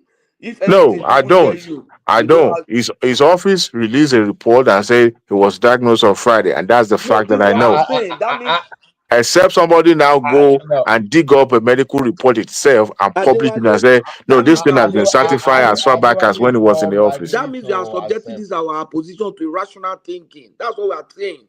You can't say But whatever people Adewale, tell you that is what you report, did they take. put a time to when he was diagnosed? Okay. If anybody want to dispute it, and I'm even telling you, American No, is not I'm even asking you a interested in disputing. question. Is that No, they did they see, put a time to it that okay, he was just diagnosed that Friday? see, Did they set this that? man was on the national television a week ago when he was still talking about the election event and all that. Not wait, the question I'm asking you is this: when they can say somebody had prostate cancer and they won't put a time to when he was diagnosed, they can just reveal that okay, this is what he's suffering from. That the question I'm asking you now, did they just say that okay, it was just diagnosed on Friday? Yeah, that was what his office released. That on Friday, yes, that the report came that he had an aggressive prostate Simba, cancer. this is the You don't most understand my intelligent question. question I have ever had you ask. Thank you for Ah, asking you're that question. patronizing Don't him. insult Simba. You are No, it's patronizing not him even Simba, now. patronizing. Simba, my Oh, baby. He's okay. insulting me. He's Okay, insulting okay. me. Look, Don't Okay, hold ask on. I'm another just trying question to that will I'm not just be trying to be a that rational one. person. Hold on. Adewale is not likely to agree with you guys because of his position. But let's just divert a little bit. Adewale, what was the meaning of this picture you are putting? Are you singing Sisime Jinita Faji, Sunny Ade song? Eh? The two people that are ruling the world now, one is in charge of the one chunk of part of West Africa, the other one is picking at the white people in Africa and say we don't need the black, and it's doing America bala blue in a way. That's what that picture means. So for the next 4 years, the one on the left will dance and dance until they kick America off the So, cliff. so the one on the left will be dancing mono, right? Oh I yeah, don't know, right? the one on the right, the one on the right is making his incursion to Africa gradually. Before you know it, half of our West Africa will be controlled by the one on the right. So how did you arrive at this picture, to be honest? I Uh, didn't get that. I'm interpreting that picture. That will take another hour to explain that, but don't worry about it. No, you explain Simba is the next person to take the floor. So you explain and let How can Silva take the floor? Why are you taking all these people before me? Is it because I have not been frequenting But this show? I thought you spoke Uno. Okay, sorry, apology. Then How speak can you again. assume that? I see that is it. Everybody No, operating on assumption apology. this tonight. Eh? Sometimes I leave the scene and Ẹlẹ́fọ̀ ló ń fẹ́ tẹ̀ fún ẹni ẹ̀ No, ń bá pè because ní you are taking ẹ̀fọ́. over Prince Daddy's turn now, so we thought. I have to kick Trump Daddy. What? Look, every time I'm speaking about as a liberal person, Trump Daddy should not even come close at all. At all. speak. Oh yeah, Prince Adewale, Okay. speak. By the way, what is Obi looking for in the Vatican again after he had visited during the Pope ceremony? What is he looking for again in the He's a Catholic Vatican? member. He's a Eh? Catholic member. He's a So Catholic member. they don't see the what do you call them? The congregation of the bishops in Nigeria is only Obi that they now send to Vatican to go and represent Nigeria for what or what? No, Adewale, let me tell you what I can do as a He's a person Canadian. of If I'm faith not a now. if I'm not a business person, so every opportunity for me to travel, like a Champions League, like EPL, like some kind of cup in what's the name of this biggest event in America, I can hide under that opportunity. Even PMI events, you understand, the Project Management Institute event, I can hide under that to travel if I don't have anywhere just to travel to go out. So probably So that's he's what Obi looking is for doing. that to travel to. Is that the answer that you're giving him? That is not No, Obi can travel to wherever he likes. Obi is So just looking for relevance. Forget about it. That's just If I it's a nice Simba, you've put it in a way that I would have put it. You went when they were doing offer. Now the celebration, you are joining them again. Child could you share me? Agbotikuyo, that's the other name Eh? of now. Agbotikuyo. It's so annoying. Must you go to Vatican every second? And he was being celebrated by his follower. Oh yes, even when the president could not go. Look at him now at the when they okay, Adewale, Adewale, they said when we landed there, they said before we can get job, for us to be relevant, we have to network. So are you not seeing this thing? Because when you look at Pope, he's a political leader too. You understand? Apart from religious, like a political leader. Now, going to that place too, on politics level or on religion level, I don't you think he is entitled to it? Because he is a candidate. He was a candidate and he's still going to be a candidate. So what's wrong Mommy, in his him? own kinsman brought And him inside. Adewale, you know that they Was it use that. Cardinal Rinze or who is it? Ola, you are Who is wrong. it? Cardinal They are, they are that projecting brought him to be, sorry, Adewale, they are preparing him to be VP to Atiku again. It's not going to be the presidential candidate. But he has not accepted. He said he's still consulting. He does not know what to do. He's confused. Okay, that is one. Two, they don't know which political party they are going to use. They thought they would use PDP, SDP. SDP is being hijacked. That's what they say. Now they are thinking about going to ADC.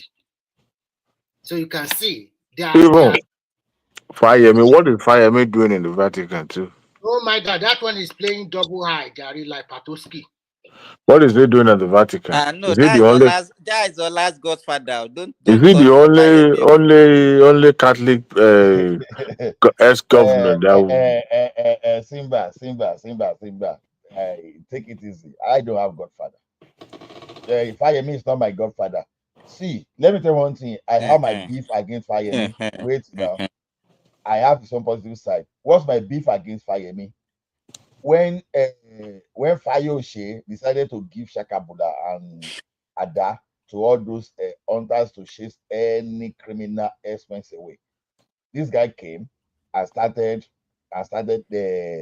blaming all those vigilante and those people that were trying to fight for the, you sure know my position there. When it comes to guiding my territorial, you understand, territory, I don't, anybody that is doing anything that is detrimental to that one can never be my friend. So the thing is, telling you what Fayemin has done economically in Ekiti, I think it's only fair not to mislead people. Now, during his time, this cassava revolution and the way they were allocating some kind of farm clusters and the way some foreign investors, investors rather, don't let me say foreign investor because Dangote is not foreign. The way they were coming to Ekiti just to sign a memorandum of understanding and putting things in place. I cannot say because I don't fashion that guy totally and I will decide to lie. What about if my information is helping someone to discover opportunities in Ekiti? You understand? So I will just go and say, okay, because I don't like this guy, because that is what obedient they be doing, that I'll be correcting them. Even if you don't like Tinubu, it is not good for you to just ignore the good things that he's doing that can help people. You see the student loan now, you say it's a scam. Whereas there are some students that have been looking for that opportunity. You discourage them by telling the people that it's a scam. It's unfair. And that one is evil, it's criminal. For you to intentionally mislead people just because of politics. I don't do that. You understand? Look So at the the way airport, is it airstrip or airport that he built? How airstrip, many aircraft have landed in that aircraft so far? airstrip.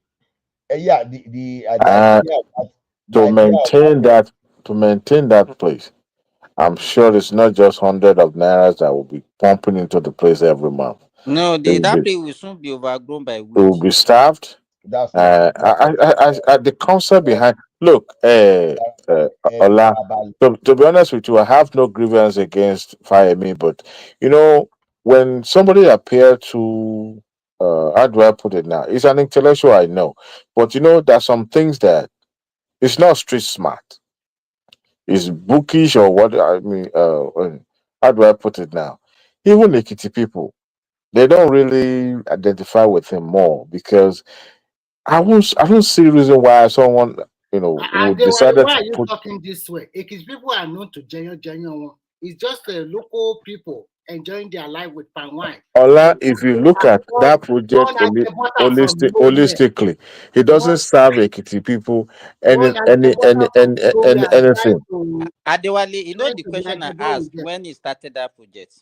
What is the distance between Akure and Ado Uh, Ekiti? Another It's not Ekiti. more than 1 hour or 1.5 hour drive.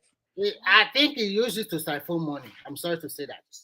It's quite a from The same extension. airport that another It aircraft didn't could not perform even very land. well at all. You guys remember when the airpiece went down there and they were having trouble taking off.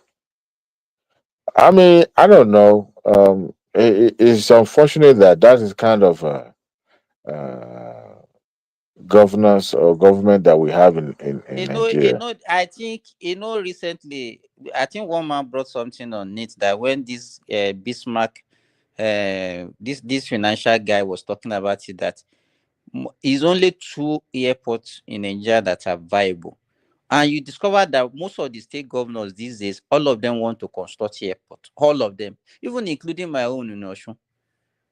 You understand? What is the distance The between governor Oshogbo ni and Abani Ibadan? I don't even know Alagbe. who is going to Shogo to do that. And you are not doing it in You know, where? the funny thing is that my own state is even sandwiched between 2 airports. Ilori is not far from Oshogbo. Ibadan is not far from Oshogbo. Then why do you need to put another airport? How many people will patronize that one? Simba, with all due respect, Doing it for people like you, Simba. that you don't have a governor. You don't have government in Osun State.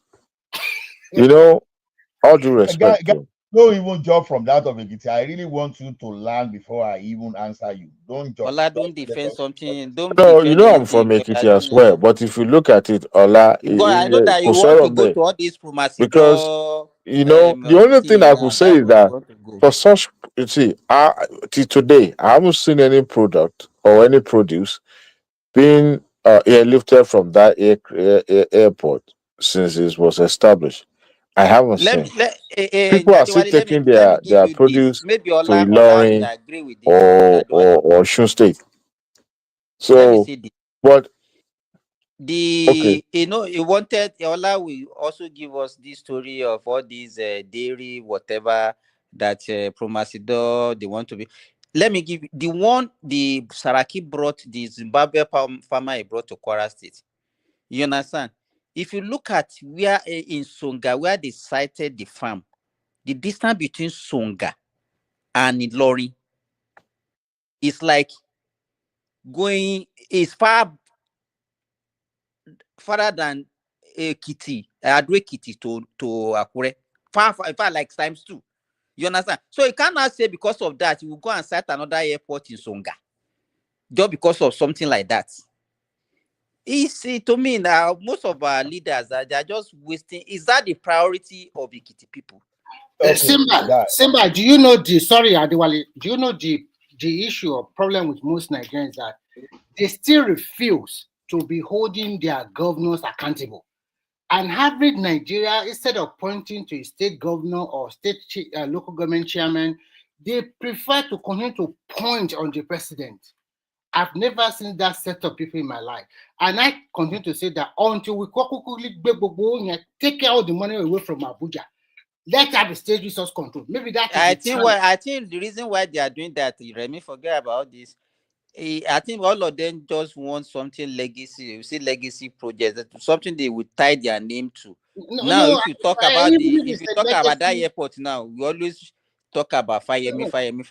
What I'm trying to say If we revolutionize education in Ekiti State, he built more classrooms, he created more schools, nobody will tie his name to it. You understand? But that airport, they say, no, it was the one that built it now.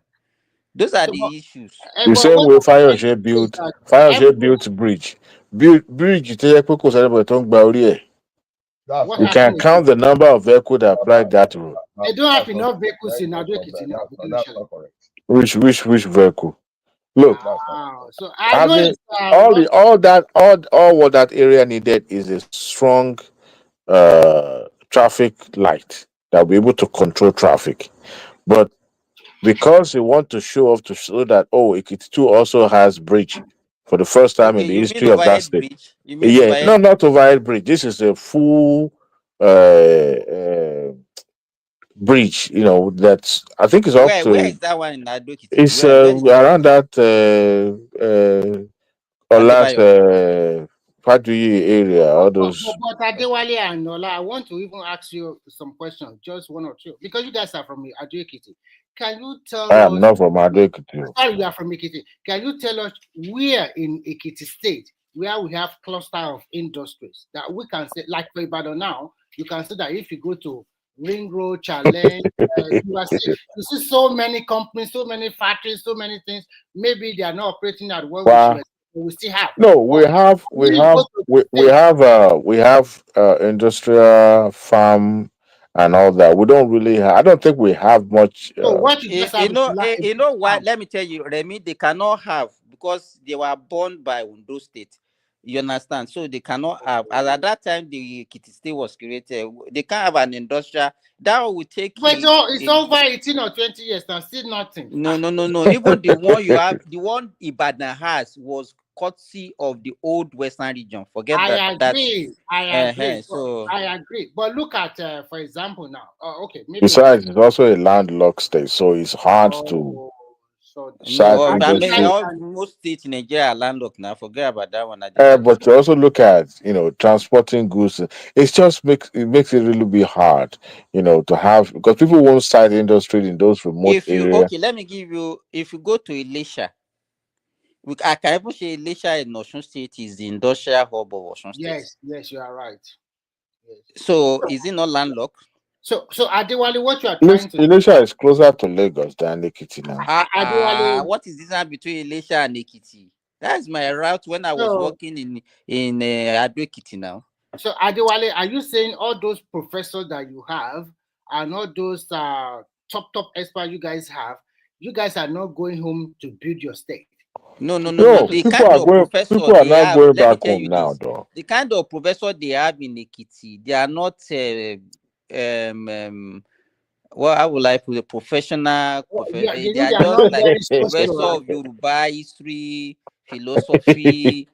Those are the kind of professor they have Ejo, now. They are not. If you look at Ogun State, what you guys you will see not do that is to you rubbish have my state captains of simply because it industries, seems I'm aligning with you. But MPs. what you will not do is to talk down on my state and said, "Oh, some of those professors are just." No, is it not true? Is it not true? No, it's not true. No, Mr. Remy, let no. me tell you one thing. Even during the time of Awolowo, Ekiti never had any industrial cluster. Ondo State never had any industrial cluster. Although we had pocket of industry here and there. When you were talking of Irebon Brick, Odra Textile, Oluwa Glass. Oluwa Oluwa Glass Glass. is in Ekiti. I think their factory is in Ibadan now. What are you saying? Wait! Farabale Oluwa Glass is in Ondo State. Yeah, I say even in Ondo State. I can take you to their factory in Ibadan. What do you mean Oluwa Glass is there? There was Oluwa Glass in the Dokoda area. Baba Farabale. Wait, then we have Baker Beverage. These people that were producing time cola from Ogbese River Basin, all those stuff. What I'm saying is this: Nigeria, Ekiti, and Ondo, they never had any industrial cluster like that, but they are some kind of farm settlements. You understand? Okay. So Like when you talk of Ikuderi farm, there's another dairy farm too in Ekiti again. Then you go to Ondo. So industrial cluster like you are expecting something like Lagos when you have the no.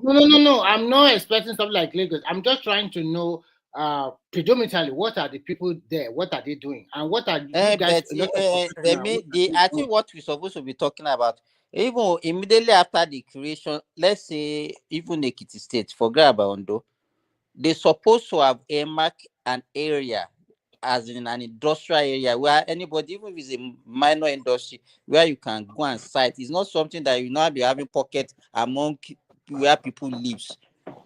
Okay, Do we Baba Fiarabale, let me tell you forget something. Babajo Odentienu? The thing is this: we are not.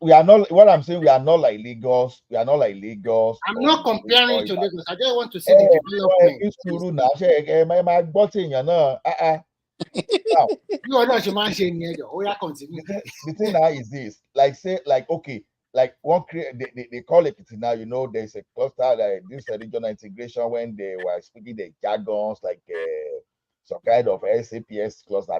They're saying by what they even call it. Maybe Ekiti, I know don't say they fall in cluster too, right? I can't, if you remember, just tell me. So the thing is, even when during under Awolowo, we were only known for two major industry: civil service and farming. Not more than that. All those who do a textile and in a bomb brick and all this, they are just like pockets. They know. So what Ekiti is still doing till today, like they majored in timber, we majored in let me just say agriculture generally. Okay, I want to classify timber as natural resources, right? But when you see that farming, you still see cluster around the Emure side, and it's Emure is where I say all those Fulani occupied. So we used to have a farm cluster in Ikere, is that where they have a poultry farm? And when they say farm cluster, when they say farm cluster like that, it's more than poultry farm. Which Ekiti town share border with Kwara? Because I used to pass through that route. That's Ekiti North side. Those are the area they are even marking for all those cassava processing this thing mostly. You understand? We all these Dangote and who are these guys that sell rice then that they give license to sell rice. Those are the area they were actually coming to. So that's Ekiti North. We are talking of a Kole, Tapa side, go to all those things. So that's Ekiti North side. So Ileje. So yeah, those are the area. Those area are the area that. So the thing is, when you do a industrial cluster and Ekiti, they don't go along. You know, when they ask Fayemi there, Fayushi that time, he said, if I told you that I will industrialize Ekiti, I mean, I'm lying to you. I will only teach people how to fish. But the truth is, Ekiti was never industrialized for a day. Ekiti was never industrialized just because of a pocket of industry. So Ola, if you are going to compare Ekiti and Osun State, which one of the two states will you say is better off in terms of development, in terms of education? No, I don't want to call that in educational infrastructures, not Why professor. did you choose the two most backward states? Why did you choose the two I most beg backward states? leave me, let me continue. At least these are the two backward in the whole of Southwest. Hold on. So Do you guys really think Osun is backward? Is it? Osun is backward now. What are you saying, Mike? Because I go there, Are you honestly. compare Like, Osun with Ogun? I don't know if it was the last time you went there, Simba, because I go to Osun a lot. No, that is my state now. Why are you saying this? Whenever I No, listen to no, Arise like, criticizing other states, and I will be like, why is it that they leave Oshun alone? Anytime that man in Oshun does something, they will be praising him as if he's doing something marvelous. I'm telling you, like, Osun is the one that's developing. Like, I'm talking about their roads, their building communities, and it's more like developing than even the other southwestern states. Because when I drive, I'm serious. I'm serious. Like, no.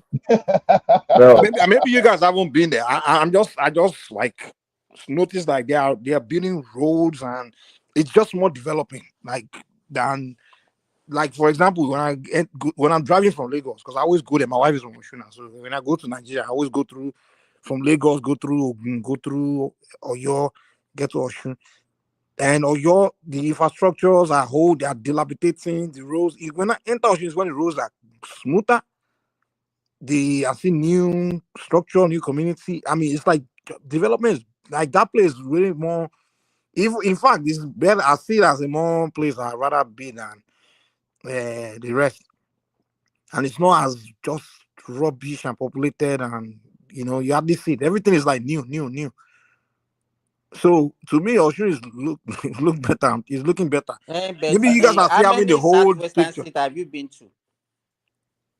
I haven't been to Ekiti, so I don't know. I don't really rock with Ekiti. I'm even shocked that you believe that Osun State looks better than Ogun State. No, I'm saying it's Oyo developing is what I'm saying. I'm not saying it look better or anything like. I'm just saying, like for example, it's old structure. Ogun, most of it, and even Lagos, it's like we see old structure, but Osun is more like new. Everything is new structure, new roads. Are you talking of the schools or which one? What exactly are you talking about in Osun? The school that Aregbesola built? I didn't say school. I said new structures.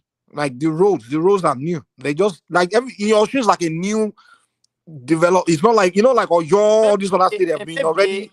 Everything is old structures, so you are fixing the old structures. But Osun is like they are building new road, new everything. Maybe you goes to Oshogbo. Yeah. Oshogbo, even I go to they go around. I mean, everything is being new. They are building the road, even to the rural side. Because I spend more time in the rural side. It's like everything is new. I started the project and then they continue. But I don't know if these are the guys continue with the same thing. But everything is new roads, new everything, new infrastructure. And yeah, I just say it will be better than. Except the fact just changed yesterday. And the hair is cleaner. Like what you said. I think on the level of recent development, I don't know of last month. I don't know of maybe last 3 months. I think Ekiti was actually developing better than Osun State. I haven't been to Ekiti, so I can't create an argument about that. So it might have changed like 3 months ago, but Ola. Let me say this. If you think about, let's say IGR, yes, I think Ekiti is doing better than Osun in terms of IGR. But if you look at Osun, I think what is going for that is like when in the old Oyo State, Osun part of old Oyo State was more developed than any other apart from Ibadan, any other part of old Oyo State. That is one. So, and even in the old western region, Osun is a province on its own. So I think they also enjoy some kind of development from the old Western region. So I think all those things still counted. If you look at Oshun, you can count so many big towns, big as in big towns. I don't think there is any other state in the southwest that can have such big towns. You talk about Oshogbo, Ilesha, Ife, Ede, Iwo, big towns. So I think what was the value of those big towns? Well, be for what? Be for something or be for nothing? What are the infrastructure in those towns? I'm interested in infrastructure in those towns. Okay. Simba, I was Infrastructure, even go ahead, finish. what you know Ife, and you know what Ife is known. We know it. I even owe you alone. It's a city on its own. You know Ilesha, and you know what Ilesha is known for. You know Yeah, Oshogbo, Ilesha, yes. I know Ilesha. So so how many have I counted now? Yeah, you Even counted two. Okay. I think you have a point. So we have a point. No controversy about that. Yeah. Even presently, if you go and check that state, they have 12 universities in Osun State. 12. Yeah, Ede, for example, they have Adeleke University. Even Davido's family. Like that university is very beautiful, man. Like if you see it, it looks like it's a very, very nice university, man. Is it more beautiful than is it more beautiful than Afe Babalola University, Simba? Just Google it, pull it up, you go see them. Is Adeleke University more beautiful than Afe Babalola University? Beautiful by far. Who get more money with Adeleke and Afe Babalola? You know, I have a child in Afe, so I don't want to be speaking publicly because of my child that is there. That's why I'm asking now. But they don't know you are the one now. We are just talking of the beautiful one. So that's why I say, how would they know that you are the one? Except you are revealing yourself. No, Adeleke look like Yankee University. Is operating that university. It's not operating that university like a university. No. We go into extreme in those private universities they are not getting value for the money that they are paying in that university. They are not getting value. No, we are saying infrastructure wise, how many are beauty? What infrastructure are you about when you cannot even give electricity to the students? You cannot give them water. You cannot give them good food. Okay. But the question is this now. If you know, let me tell you, you can say maybe I'm biased. If you know anybody that is attending that university, just interview one student that you know that is attending that school. But we don't know what is happening in other schools too. So I don't know. I just say I can't use the word we don't. I don't know what is happening in other schools because you are giving first-hand experience, and I'm not in a position to dispute you. Right. So, but what I'm saying generally is this. Mike has seen Adeleke University. I was just trying to do some kind of funny comparisons that which one you understand? That okay, which one do you think? Adeleke University, the Redeemer University is also in Ede now. I know. I know. We have Redeemer. Then we have another Osun State University too. Is it that the one of government? Osun State University is in Oshogbo, but they have campuses all over the state. Okay. Osun is not backward. And there is another federal university in Ila. I see your Ogun. There's another federal university in Ila. That's what I'm saying. That Osun is concentrated. It's concentrated with a lot of facilities. In fact, even that same day, they have a federal polytechnic. So it's just like that. In fact, I was surprised when I look at the thing is, Simba, what I like about you, if you go to Osun, most like houses or buildings you will see are more like new structures. Yeah. But if you go to like if the time about Osun is, you hardly see one of those brown, dusty, kind of shanty structures like you see all over all over. You understand? If you go to Ikere-Ekiti, if you go to Ado-Ekiti, if you go to Oye-Ekiti, if you go to Ikole-Ekiti, you are likely to see all those new houses. And who are those people building? People in diaspora. They are the ones. Yeah, that's what I'm saying. Like, it's more like everybody's. It's like new. Everyone is new. Everything is new. It's happening in Ekiti too. You understand? But if you're in Ogun or you see all this brownish old But, structure. Like me, I don't see that one as the only development now, because development whereby you cannot tax people for like now. I still don't know the ministry. Or should say, it's supposed to be generating more internal revenue than Ekiti. And Exactly. It's supposed to be how more. come Yeah. that Ekiti is generating more? Yeah. That's In my fact, question. me too. I'm shocked. I'm shocked because Osun has more facilities than Ekiti. Even when Exactly. industrially, if you go to Ilesha, you see a lot of industry in I'm Ilesha. talking now. We have three. No be there that they do the Yeah. trophy. So Better, we have. So lot of that's where I'm industry. surprised. I'm surprised too, to be honest. the Maybe professors they are in not Ekiti are willing paying to be paying. on it. And even if you look at the number of private universities that they have, self, they can be Yes, now. generating more of that now. Yes, You know, now. Osun is a tourist place too. Like a lot of foreigners come there. Ekiti too has some tourist attraction. So But yeah. more foreigners are in Osun. Ikogo is not in Ekiti State. Is it Ikogos is in now. Ikogos is in Ekiti, and it attracts a lot of tourists. Yeah. Ekiti That's doesn't why. have as much stories as Osun. No, you know that Ikogos a resource center. Some people they go there, they spend like a month. Oh. You guys have some cool stories in there, but like that water place, you know, they told me two thousand you go not over. I forgot. Erin Jesha. Yeah. But about people think foreigners, a lot of people from Cuba, Brazil, United States, you find a lot of them in Osun, man. They come there a lot.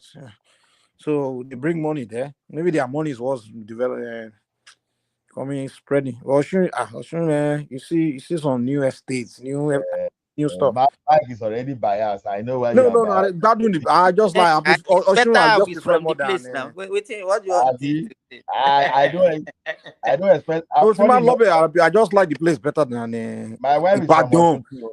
You know, like the Nkoto Power Ola, Ibadan. My wife is There's from too Osun. many. your wife is from Osun. So you Who, don't me? know? Oh, that's good. I know meet you near. I mean, now, Eh, Simba, my wife is also from Osho. So, ẹ̀yin people yẹ gbádùn. Ẹ yẹ kẹ́ máa èmi ò dọ̀bálẹ̀. bastardize Ọ̀ṣun náà, mo ń Gbogbo yín ó yẹ kẹ́ bastardize máa Èkìtì. dọ̀bálẹ̀ fún mi ni. You know, say Osun got some of the most beautiful women. You know, Ṣàtúnbẹ̀rẹ̀ ẹ máa bàbá alágbèrè o. my wife is very beautiful chick, man, from Ẹ máa Osun. bàbá alágbèrè o. Oh. So the thing is there are why are they saying total confirm University of Osun State and they are saying federal none. Irọ́ ni ṣáájú Gypsy kì í orí ẹ̀ gbálẹ̀ only there is no federal university in Osun State. Are you mad? which kind thing is this? Obafemi Awolowo is it not the federal university? I can't laugh. You know, if you ask, let me tell you, Ola, if you go to Facebook, most of the new states in Nigeria, like Osun, I will put Osun under Oyo. Okay. You understand? But how can DeepSeek not know that there's a federal university in Osun State at the same federal zero? That is rubbish. But you can see Uni Osun, you can see Uni Ilesha as state, and you can see 6 private university, which is Bowen, Odua, Adeleke, Redeemers, Kings, Eko. I think there should still be one more university in Osun State. It should be more than 6. So all those there should be like 8 private. Six. Okay, for all this one that you mentioned, he didn't mention Redeemer. He didn't mention, there are so many other ones now. Bowen, Adeleke, Odudua, Redeemer, Legacy, the King's University, Odeomu, Eko University of Medical and Health Sciences, Ijebu-Jesha, Hallmark Universities. Mi ò trust DeepSeek yìí, orí DeepSeek yìí ti gbálẹ̀ ìmọ̀ àṣọ pé irọ́ ló ń pa. And they have 2 federal universities. We have OAU. They have Federal University of Health Science in Ila-Orangun. Yes. We are still not talking of polytechnic and other. Osun State on its own, they have 3 polytechnics. They have even federal. They have federal polytechnic in there. So the place is like just an educational hub. But the only thing that will surprise me is that if Ondo State doesn't have as many universities as They Osun cannot State. have. That's the only thing that they Check shut. now. Check now. They can't. But they have Federal University of Agriculture or UNAB in Akure. And they also have No, another, there's the no Federal UNAP. Medical. UNAP in Federal University of Technology in that. That's what they were, not agriculture. Futa is all this man Futa, talking about. Futa Federal University. But they also have another Federal University of Medical something in Ondo. No, the university, I expect the Ondo University of State. Medical is for state. You know, Ondo State is more enlightened than Osun State by all places. So Ondo State and Osun No, State, I do not agree. I agree. I think guy, don't even go there. I don't Ondo and Osun. Ondo, yeah, you are right. You are. when I you think take I agree. Lagos I State, agree. when you take Lagos State, Oyo State, and Ogun State, the next we can take Yoruba land is Ondo State. Ondo State. I know that I think Elisade has university there too. So, ó dà gbé orí ChatGPT tí ń gbálẹ̀ náà. ChatGPT yìí ó dà gbé mo máa yọ subscription mi kúrò ńbẹ̀. I will move to another thing. It's slow this day. So slow this day. Máa lo DeepSeek, ìyẹn náà ò dáa. DeepSeek tó ẹ̀ṣẹ̀ parọ́ fún mi nísìnyí. Irọ́ ló tún pa. Tó sọ fún mi pé Cisco University pé ló wà ní Ọ̀ṣun State. They are more than that. You know, that's what I was telling the people that were using this. I said there's a way you prompt. If you prompt wrongly, it's going to give you wrong. Simba, which part of Osun are you from? Simba. Which part of Osun are you from? Ọbẹ̀ kí n expose ara mi lórí. I've mentioned it here. Simba, why is talking? She say, "Lord, Akilogbe." I'm from Odotin local government. Ondo State have only 9 universities. So Ilarogun ni Simba ti wà bí? Simba Ilarogun. No, Ilarogun is another local government. You know Okuku. You know Odotin now. You know Okuku. I know Okuku. No. Okuku, that is where Oyinlola came from now. That former governor of Oyo State, Osun State. Àwọn tó ń kówó jẹ ní ibẹ̀ ló ti wá. Ibo ló pe Ìjàbẹ̀. Ola, let me mention. If you go to Google, in Osun State, you see Adeleke University, Bowe University, Fonte University Osogbo, Joseph Ayo Babala University Akeji Arakeji, King University Odeomu, Oduduwa University Petumodu, Redeemer University Ede, Westland University Iwo, Massey Medical University Iwo Osun State, Osun State University Osogbo, University of Ilesha Osun State, Obafemi Awolowo University, Obafemi Awolowo University Ile-Ife, Federal.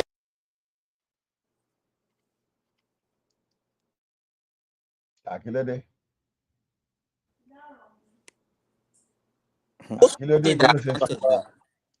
Okay, we can hear you now. 13. No, the last thing we heard you were Obafemi Awolowo University. Obafemi Awolowo, and then I mentioned Federal University of Excellence in Ilarogun. No, you broke off for a while. Okay. So 13 now. 13. We have 1, 2, 3, 4, 5, 6, 7, 8, 9 private. Then there are only 9 on those states. 9. I think the only state that can beat Osun probably might be Lagos and probably Oyo. Are we even sure that Oyo? Oyo does not beat Osun. Oyo does not have that level of private university like Osun. Let's see how many universities in Oyo maybe Ogun State can beat. Even I'm beginning to doubt. Okay, Ogun State. I'm even beginning to doubt Ogun State. Let's even check that Ogun. Why are you doubting? Not check it. Okay. Because you are there. If you are talking of manufacturing, I may not doubt, but hey, Jason, we are number 1 in everything in the Southwest. 19 universities in Ogun How many State. universities in Ogun State? 19 universities. I said it now. 19 universities. So how many in Oyo State? So most of the universities in Nigeria is Southwest then. Because there are just 7 universities in Oyo State. Can you imagine? Oh, you're on your law school. So, Because they don't want to put their money there. I want to one man went to move. The few of them that go to school, they go to school in London. Gba ẹ̀mú mọ́ńkẹ́lì ẹ sọ pé àwọn yóò kí n lọ.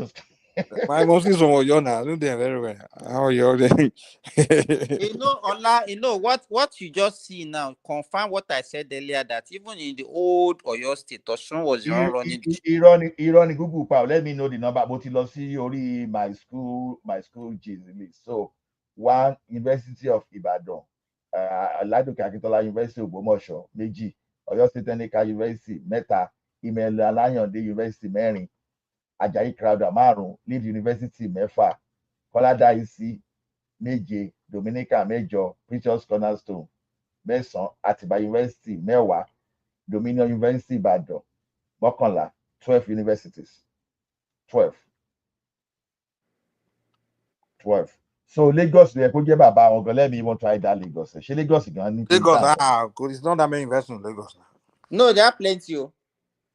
That's small Lagos. How many? There are 9 universities listed under the category of university and college in Lagos.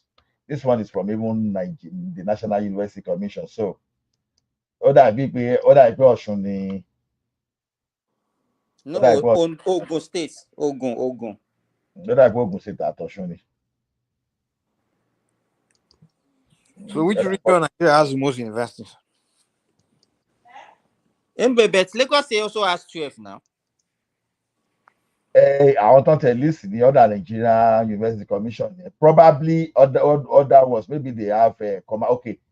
This University of 1, 2, National Open University, University of Lagos, State University. I bet remove National Open University, Jare. National Open University is not located in one place now. No, that's its office in Lagos, head office in Lagos. So that's located. Okay.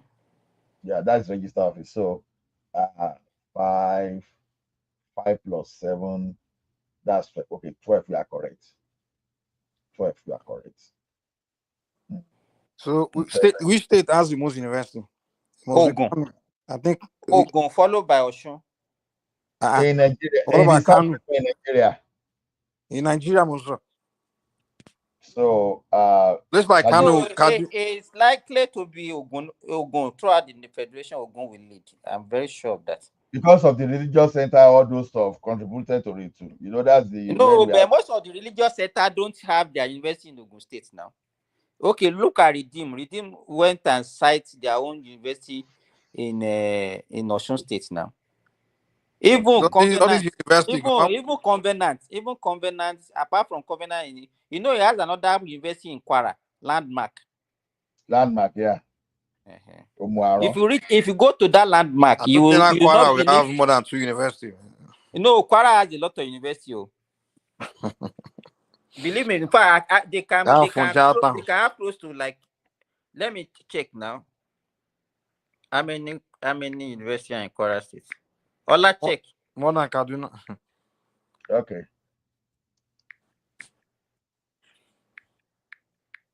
How many universities in Mike, I think you have lived in Kaduna State before. It seems you like Kaduna State, right?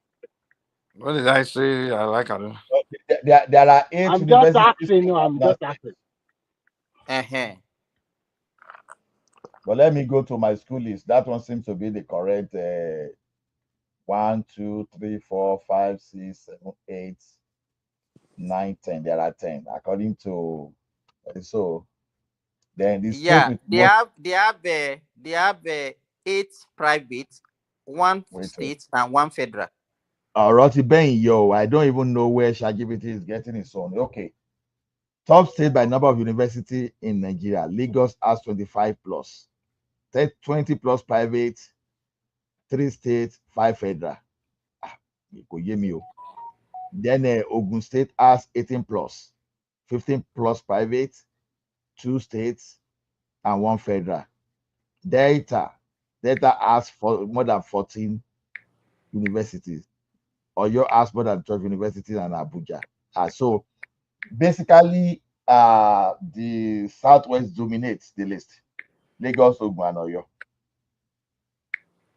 And do you know that they recently approved some private university again? Out of like 10 or so or 12 that they approve, I think 3 or 4 of them are also from Osun. I think because Osun has that's landmass, I mean they have land. I mean. No, Osun doesn't have landmass. In fact, I Oyo is think the one that has Osun is landmass more now. peaceful. Also, the most peaceful state in the southwest, except sometimes. But I think that place is very peaceful. Yeah, she's very peaceful. Yeah, very peaceful. Okay. You don't, yeah, Remy, you don't see a lot of non-Yorubas there. Like, you won't see Yes, a yes, bunch yes. of barbarians. So, but what about it now? What about culture. it? To bá What gbé wà about láwà sọ̀sìn òru ló máa fi lé ẹkúrò mẹ́. what about Ekiti? Ekiti is even more likely to use Oro to send you away like Osun too. You know, Lagos used to be like that too. I remember even when I was a small boy in Lagos, I had my neighbor in Apapa in the 80s. I'm like, but now you can't do that anymore. It's probably less Yoruba there now. The only place in Lagos now where you don't see too many non-Yorubas. Like, I don't think Gburu Jare Ojoojúmọ́, not Ojoojúmọ́, but it's Ikorodu, where I'm from. And Gburu, Olawoba, and Shodun, Magbuba, and Gburu Jare. And all those non-Yoruba, you see them on Rice TV. They need to ban Okay, Oro in Ikorodu. I have bragging right to. I have bragging right to. Ekiti State is the most peaceful in southwestern Nigeria. Ekiti. Yes, they say Ekiti consistently report fewer incidents of violent crime, kidnapping, political unrest compared to other. Because you're from there, you have to forget that. It's not me reporting it now. It's online. Then state politics, the political climate is relatively stable with fewer reports of election violence or thuggery. Because this one just uses so clear criteria. Effective community policing, strong community ties and relative priority. No, that one. That one. You see all those local hunters. They don't show all those all those criminal all those criminal elements that normally come to the farmland. You understand? No, we know that for Ekiti, there's sure. a great bandit is one back on. Tony, No, between Fulani. yeah, between Aramoko and this, you know, Ekiti. There's an analysis in Ekiti North. We call Ekiti North. That area is going towards north, and that's where those people are coming. Then they said this Emure is side, the farm settlement there that the Fulani. Okay, no, that some earthmen occupied, right? So, yeah, So it's not peaceful then.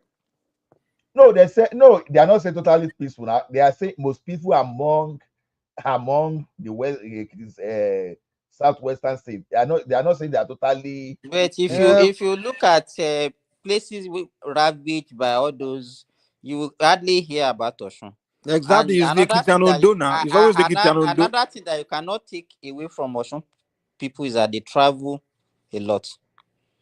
No, you say now, like they say Ondo now. Why If is you, Ondo now? especially when you talk about people Yorubas that travel within the West African region, they are Osun people. You see them Even funny enough, they are saying Ondo is even more calm, it's even more peaceful, but there is an estimated incident of farmer clashes and court activities in some local governments. If you go to Ejigbo today, you can get a direct vehicle from Ejigbo to Abidjan in Cote d'Ivoire. Ejigbo local government. Don't forget that Oshu State has this issue of Ife Modakeke too now. So maybe I don't even know the criteria this guy is using, to be honest. Yeah, that one is 25 years ago. How many years ago are you talking about? Yeah, because they are not saying that this guy was one that solved it once and for all.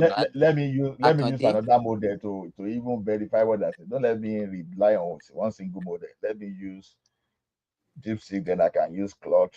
No, they can say that because recently they have a skirmish now. What happened between Lubu and Ifon?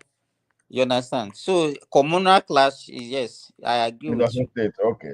So, but relatively, I think all those axes truly, when they say Ekiti, Ondo, or Osun, if they say they are more peaceful than other places, software, it's no brainers. We know, we know. Because but once you get in Ogun State, àwọn ajagunbalẹ̀ gan ní Ogun State gan, they are even enough. All those ìjàmọ̀ nílẹ̀ yẹn lásán, they are even enough to to this thing. Then, when we are talking of the number of universities in the Ekiti, we have to be very peaceful, to be honest, because insecurity But in the if university you is look not at, currently. what did you I say? think Jare is even more peaceful than Ogun State, or your state.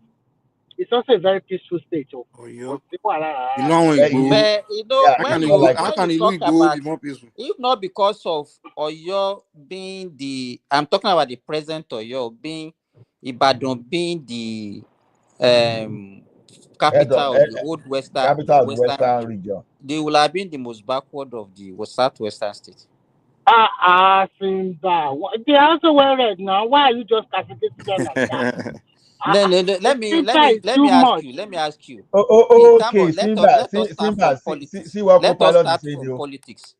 Let us start Co-pilot, from politics. you said is the most peaceful. You see Eh? different people there. Co-pilot say Osun State is often considered the most peaceful. So each model say their own. Okay, Remy, back to your argument.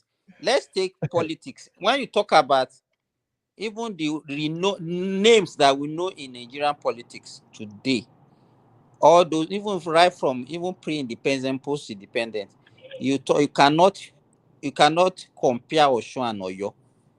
Yeah, I understand you because at that time, most people they all went to Ibadan to go and study. That's why they have almost of these big grammar school and famous school, and they decide to stay put because there are more opportunity that time. So you can see people like Akintola from Do you know that? Ogbomosho, Let me tell you. Do you know that? Babena. Let me tell you this. Do you know that the first primary in my own village, as small as my village, was 1902? 1902, my God. Yes. Ibadan Grammar School was 1909 or 1908, sorry. You understand? So if 1902. Àwọn èèyàn kàwé ń bẹ̀ yẹn o. Kí ló 1902, ń my ṣe God. bàbá yìí tẹ́ pé kínní náà kí ni bàbá yìí sọ yìí. Kí ni kí ló wà létìtì náà? Simba, you know when when British came, they wanted to use those Oyo, sorry, the Ogun people, those Egba people to weaken the Oyo kingdom, Oyo empire. So that's why they were sending those Ogun State people to school. They were empowering them, and just to make them up, to use them against the Oyo empire. So you guys don't forget that. That's why Ogun State people, or those Egba people, they became more educated, the British really helped them. Exactly. Yeah. Yeah, you are right. I think Because it's because of if you the go Western to, education. you know what they used to do. If you go, at least I've worked in Djibouti. If you go to Djibouti and you see their old houses, they usually put dates when they commission the house. You see houses of 18 something. You understand? Those people have been educated and they are industrialists. And that was why the kind of education they got is also different from the kind of education that we Ondo and Ekiti people had. The oldest school in Ekiti was established in 1896. I think the people of Ogun State. The oldest school in Ekiti was established in 1896. Kò ní sọ̀rọ̀ nsìn. But when if you Google Google Ogun the oldest school, like the New York Southwest. Let me maybe go the and one Google in it. Ogun State will be 1800. So what are you now talking about? Let me check. Yeah, of course, sure banker. Sure banker. When did the British enter Nigeria, sir? It was 1880 something. I think we have the 16th century. I've been confirmed. No. We have 17th century, late 17th century. It was late 18 something. What you want to talk about? 18 something. When they start all these schools about 1806, 1802, 1810. Which school so they should be more earlier than that. Ola, what did you get? No, it's just pointing to secondary school, which is not true. That's Abeokuta Gram 1908. I want primary school. No, that's secondary school now. Don't go to charge GGPs, they won't get it right. You have to go to other like that, my school something. But I think like Ibadan now, the oldest school in Ibadan is Ibadan Grammar School, 1908. And I guess that Ibadan Grammar School cannot be the oldest school now. They were primary before they are secondary. I mean, in Oyo, I'm not talking about Southwest. But I know that No, I BBHS. forget about it. You get what you are saying. Ibadan Grammar School cannot be the first school in Okay, the oldest school in Ogun State is a CMS. That is CMS. No, okay, that's 1867 in Abeokuta, St. Mary. St. Mary's School. 18 what? 1867. 1867. So I'm right. So maybe the Europeans came much more earlier than that.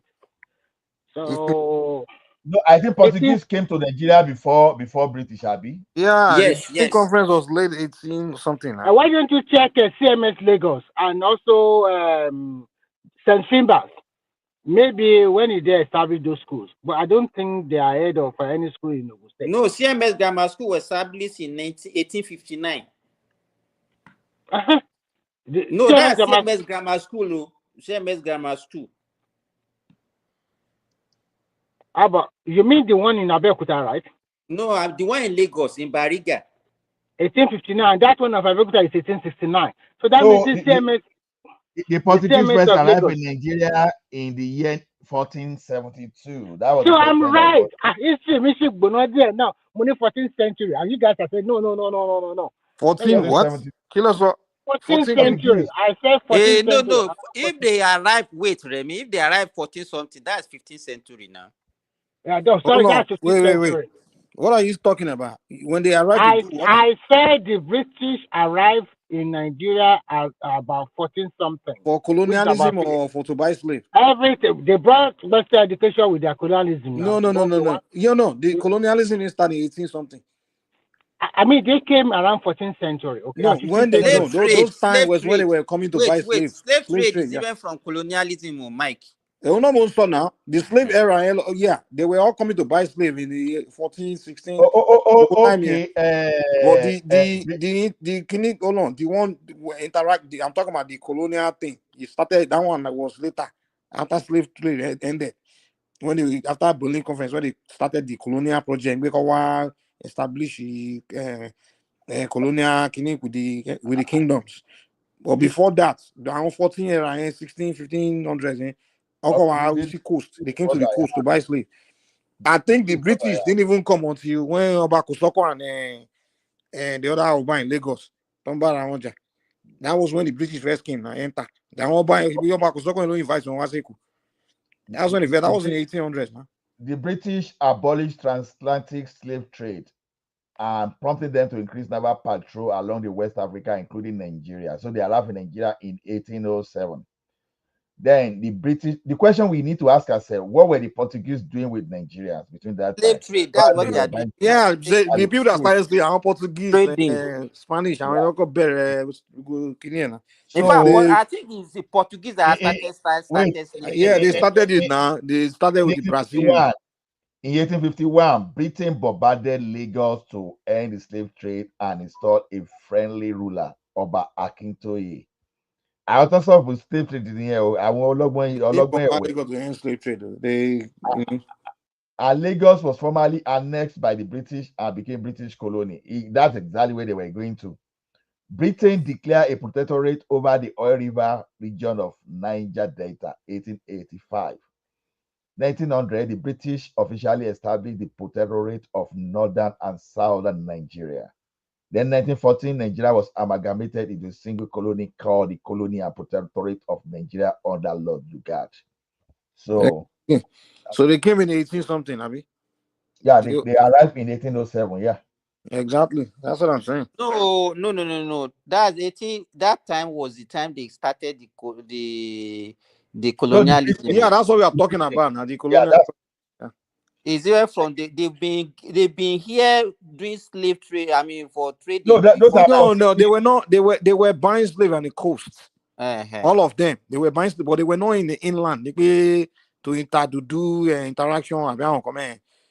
They to come and be. They were not. They just come to the coast to buy slaves. If War Peace is here, War Peace will not like this thing. Portuguese, they felt for had contact with coast of Benin. Okay, coast of Benin in the Benin Kingdom. Yes, in the Benin Kingdom. Yeah, the Portuguese they were trading with the Benin Kingdom for a long time. So that means that Benin Kingdom was coping with slave trade in Nigeria. No. Saint Thomas. No. The Benin Kingdom was not. No. The Benin Kingdom was not trading slave with the Portuguese. So. It was not trade that were trading. They were. It was more of the ivory, all those other things. There was not slave trade. Artifacts, right? Like artifacts. No, yeah, other thing. Come here. Yeah, they were. Benin Kingdom was a well-established kingdom. So the Benin Kingdom was not like the kingdom itself was not trading slaves. No, they were not. Okay. Let me even search more. They were doing, yeah, but they said they were doing slave. That the Portuguese exchange gum, mirror, textile for pepper, hybrid and slave. But Allah stop, you know.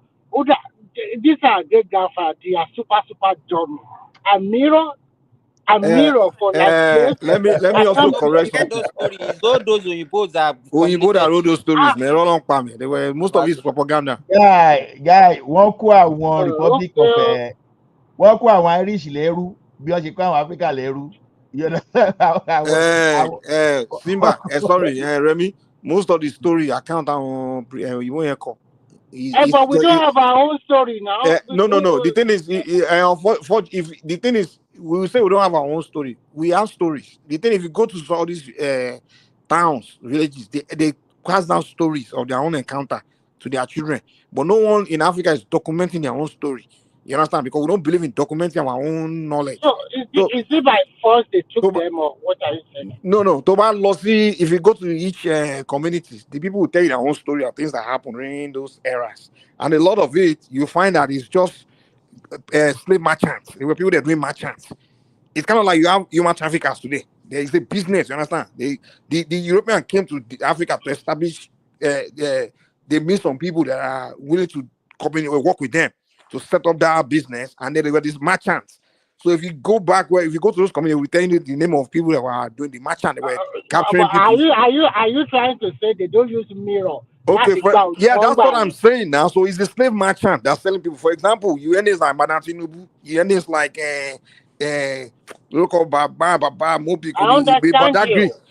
Yeah, but you never heard that it was Obako Soko that's trading. But the thing is, the European will tell you, they will tell their people that it's the African kings that are selling people. But if you go to those communities, they will tell you who was actually selling people. It was some merchants, slave merchants, some group of people. It's their business. It's like a trade.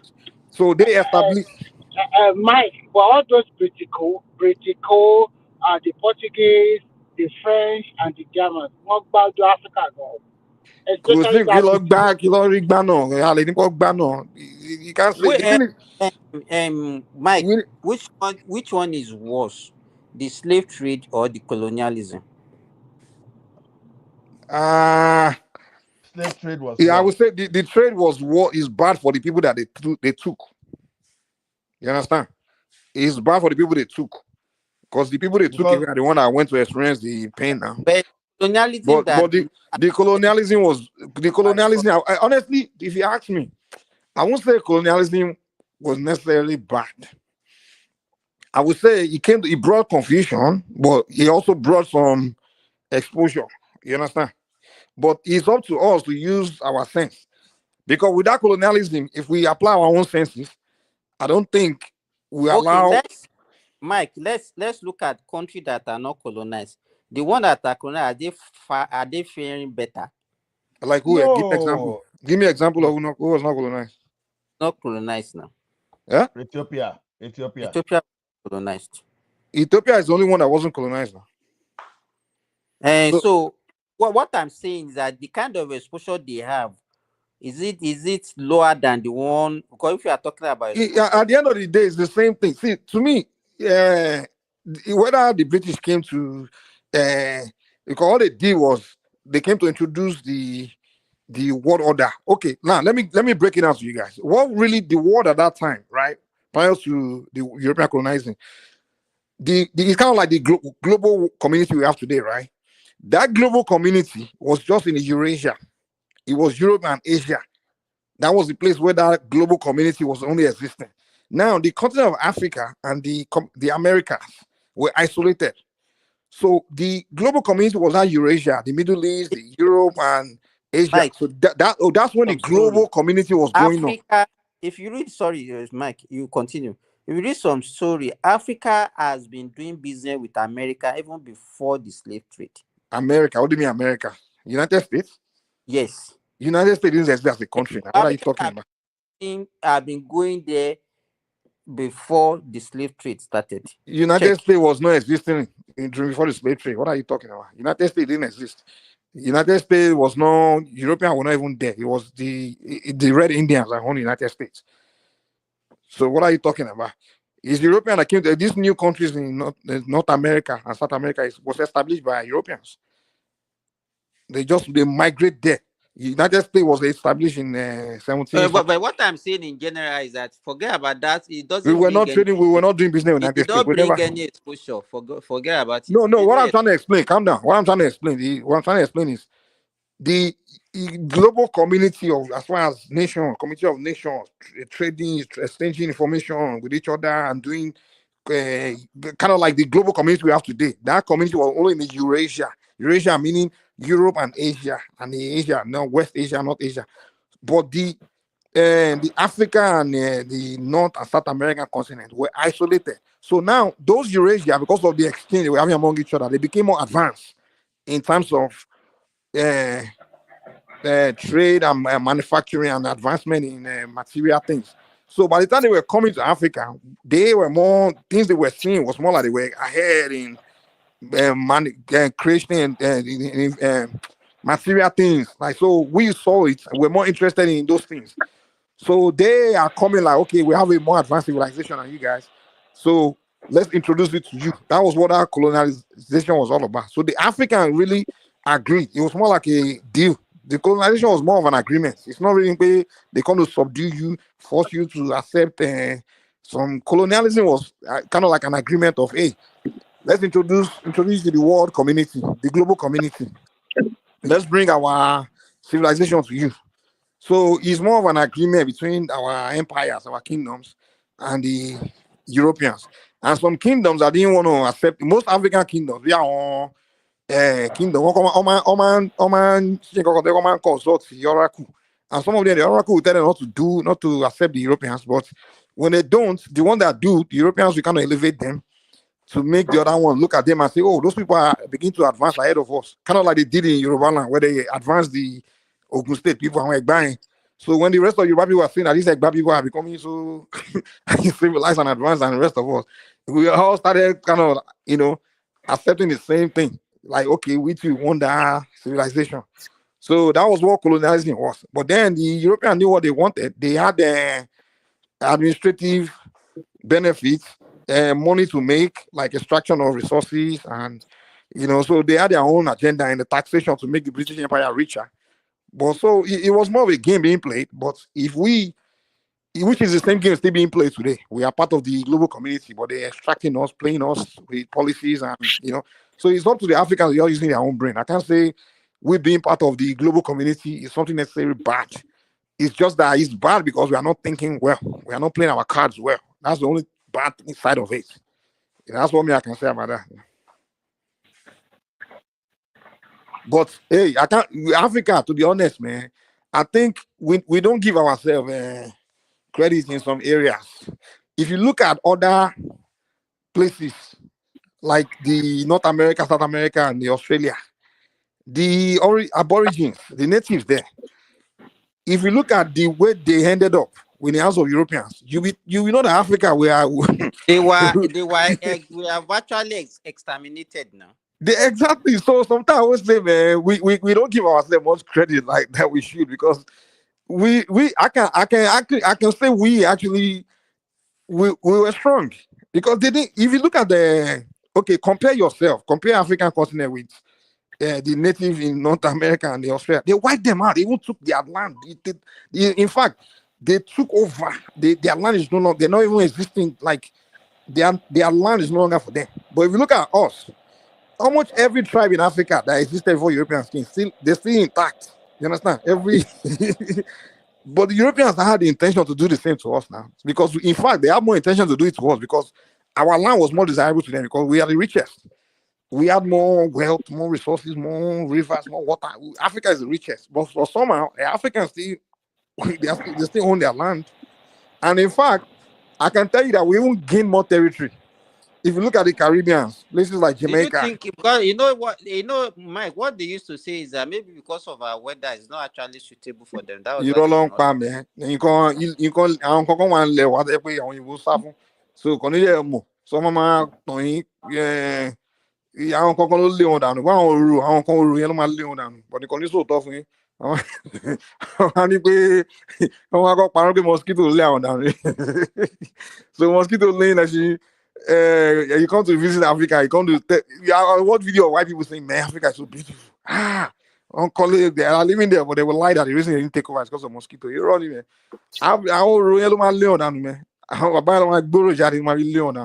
So they know that that continent is difficult for them to conquer, to be honest. They want know it now. why we believe that your story. So they cannot stay because of that, but they can colonize us for almost 1 century and they stay. The colonial, let's think about the colonial project. When people mention colonial, people describe it as if it's some kind of subjugation or something like that. No, it was the colonial rule. They were using the kings to rule, so it's not really like they were there occupying our space and interacting with our people. All they had was just officers. During the British, in every colony, so-called colony, like the whole Nigeria, for example, the amount of British officers that were running the whole Nigeria, not to 1,000. So they just add offices, and then they work with the king, and then they use the Africans. For example, they create the army. The army they created were Africans. It's not like the British army occupied the whole Nigeria. Let's think about it. Let's use our brain for a second. What was the population of the British army? Well, the British will tell you that they conquered that many territories in the world. No. What they did there is just go play cards. They use money, bribe some people within those territory to work with them, and then they use those people to get whatever they want, and that's it. Exactly. So just like they create the army now, the Nigerian army, for example, before independence, all those soldiers, they were all under British now. So what were they using them for? Were they not using them to get their everything they wanted? No, they called them West African Frontier Force. Exactly. But they won't tell you that. Even the police. Exactly. But they won't tell you. They will make it look like the British march with their soldiers and their army. Those subdue the whole Africans, all of us, Like, come on, man. Are you kidding me? Nigeria is like... Is it not the same thing that we are still doing to ourselves up to today? Do you know that somebody was telling me that the British used to Gatling gun to conquer the whole Nigeria. I'm like, Tunaja was the one saying it. I'm like, and Tunaja was telling some non-Nigerian, was telling some Black Americans, everybody. I'm like, Tunaja, where you get this information? You don't have shame. How can you say the British used to Gatling gun? So the guy was saying it like they did it in like a few months. I'm like, okay, first of all, during that time there was no vehicle to say like today where they have vehicles to drive, and even if they have vehicle, do they have roads? You understand? Like what? So how could they have driven through the whole Nigeria and just be conquering everybody with 2 machine guns? Like, I'm like, some stories we just read about ourselves, so stupid, so backward. Like they just make us look like our forefather was just this one mumu people, this dumb people that have no sense. No, they use some of us to just get at us. That's what they play game. They play their cards. And during the colonial time, if you ask our grandfather, it's only the work with the greedy ones among the blacks. Yeah. Even things they were doing during that colonial time. Do you know that most Africans didn't even know that was colonialism going on? Like they just thought these white men just came to give them something. They just think that they are helping, they are bringing civilization to them. Exactly. Well, the story they tell in Europe is that we've conquered these people. We are colonizing them. Folly. If as far back as then they succeeded in doing that. So if it happens now, we say it's poverty. It's not poverty. I think it's a mentality. No, the thing is, we don't know what we want. We don't really have a plan for ourselves. Let me come in a bit. You know, as an African man, either we like it or not, we have this kind of mind that we don't have all this plan.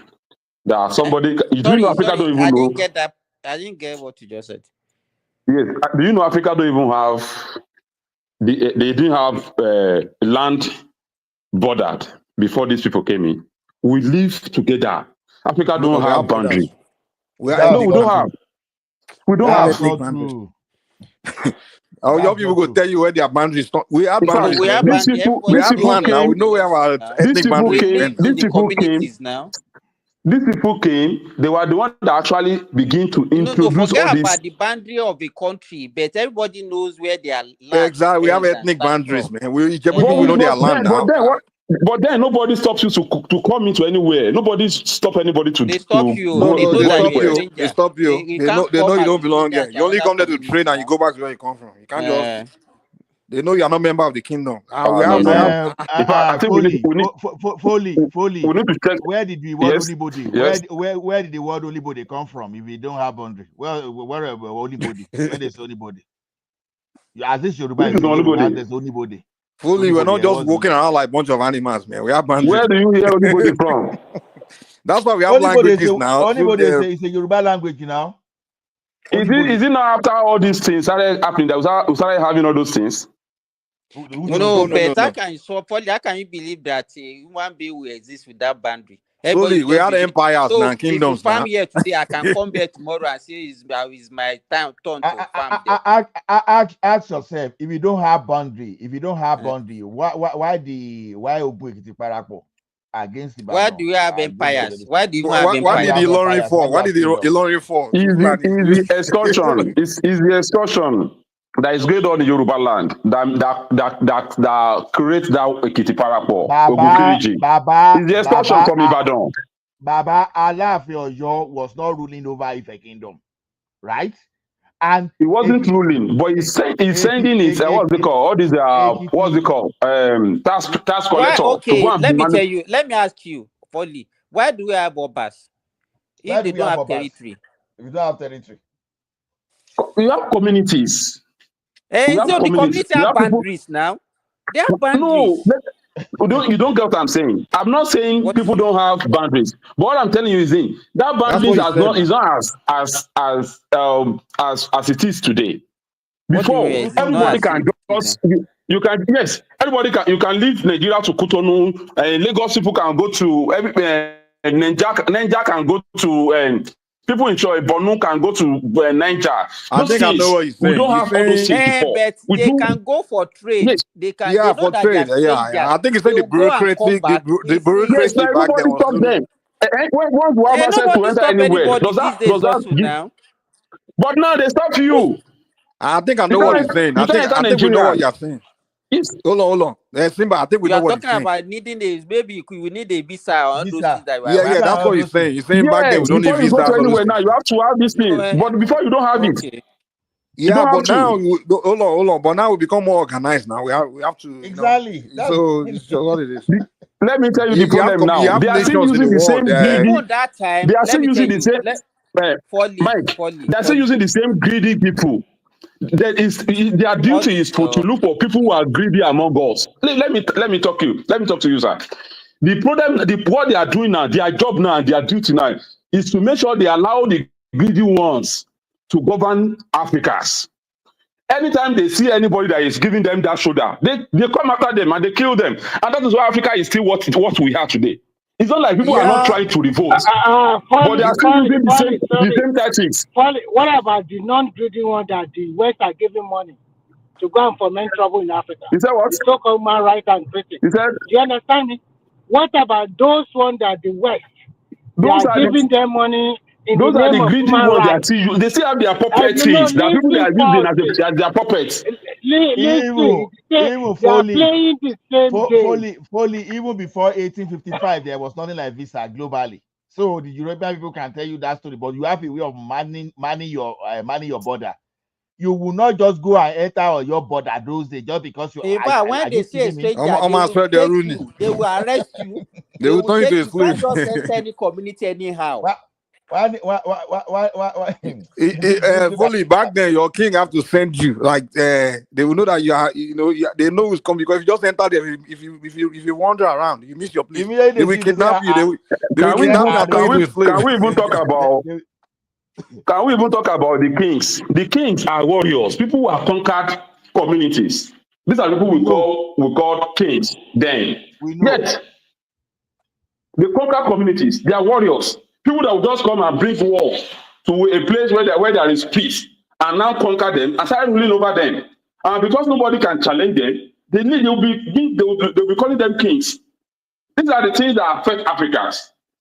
So what do you want to What do do you now? mean? If You What want do you you, will to what call do you kings want us today, then? that lineage of being wicked let, as a king, let as a me tell you. warriors, it's in them. Let me tell you. It's the Let me whole tell world you, now. I Foley. mean, they are In wicked the in whole Europe world, too now. whether Europe, whether Rome, you've heard of Roman Empire before. What do you think they were doing in Roman Empire? They were drinking tea and coffee. Abi. It's still going on now. Hitler invaded Poland. Even Putin right now invaded Ukraine. That's what the world view. It's just that we are more Has the world order. There's it more world been order the now. kind of people that is governed? Foley. I mean, Foley, the kind ask of people that is yourself. living in Africa are the people Foley, who already understand what Africa is, and they were looking towards the Africa growth. It will be better. Foley, what was John Yes, sir. Koba doing in Canada territory in North America in 14 something? You understand that they navigate all from Europe down to America. You understand? They were conquering. Do you know? Do you know we also travel? We also travel to Spain, to France before. We are also living with them. We are in fact, the story actually told us that we are the first people to begin to expand towards that direction. Arabs. We were dealing with Arabs. That is why you find so many. First of all, what is we that you guys are talking about? The story that told us that.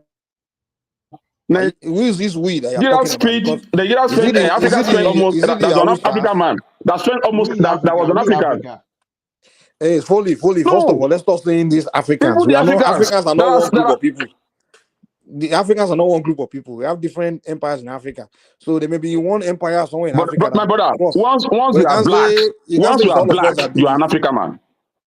Forget that color thing, man. You understand? Once you are black,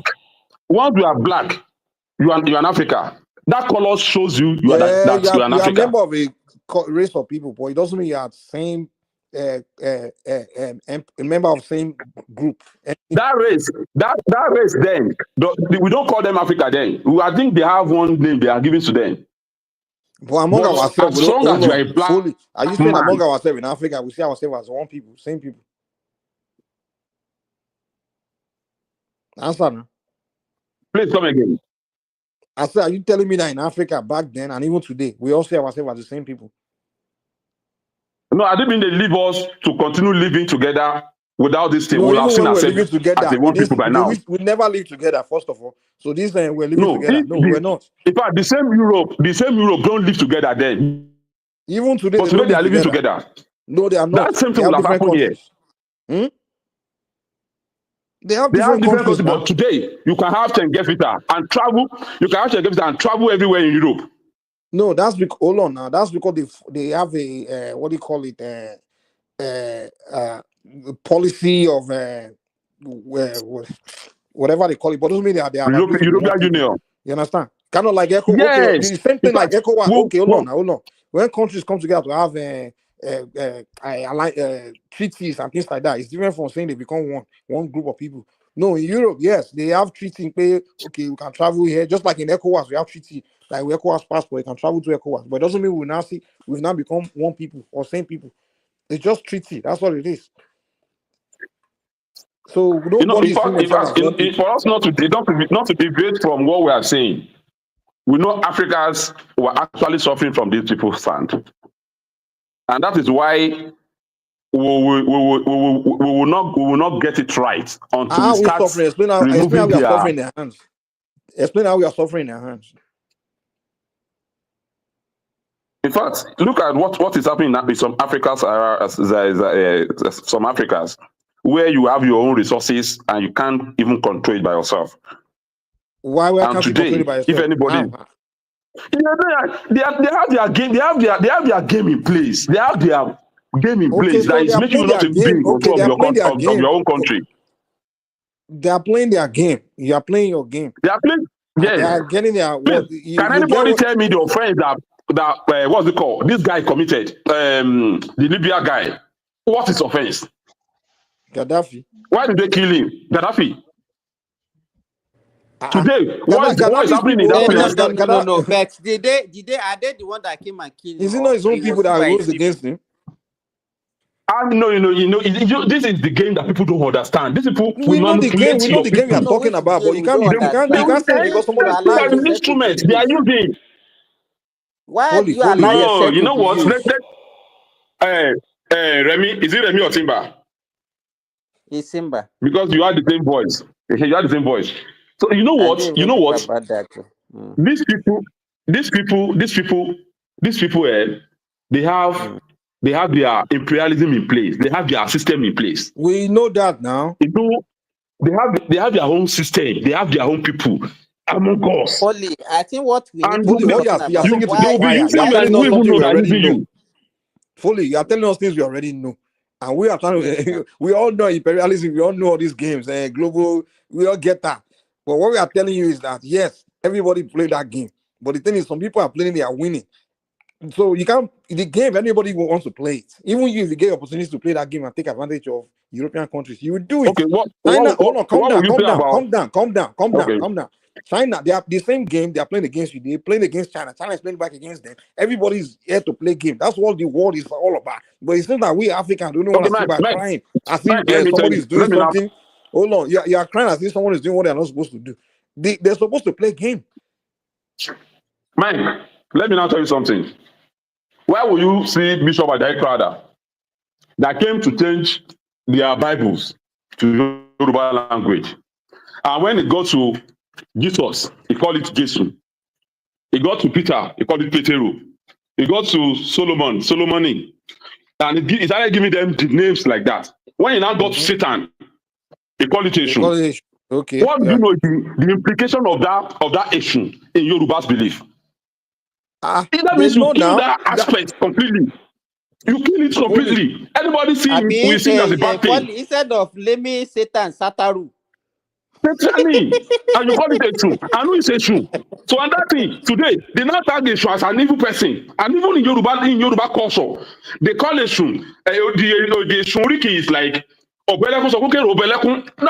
Somebody that help you to cry is someone that have mercy, that pity you, He's the one that protects now, that saved it, that that protects. governed the crossroads. So Europeans know that was in their So way. they It's keep, part So of the in fact, manipulation now. It's part of the it's out of the manipulation. manipulation. And this thing, people don't know the implication of it. When you are already powerless. They Why are already you take away no, you powerless whatever can't they say you're believe now? from powerless. you. That's what I disagree with you.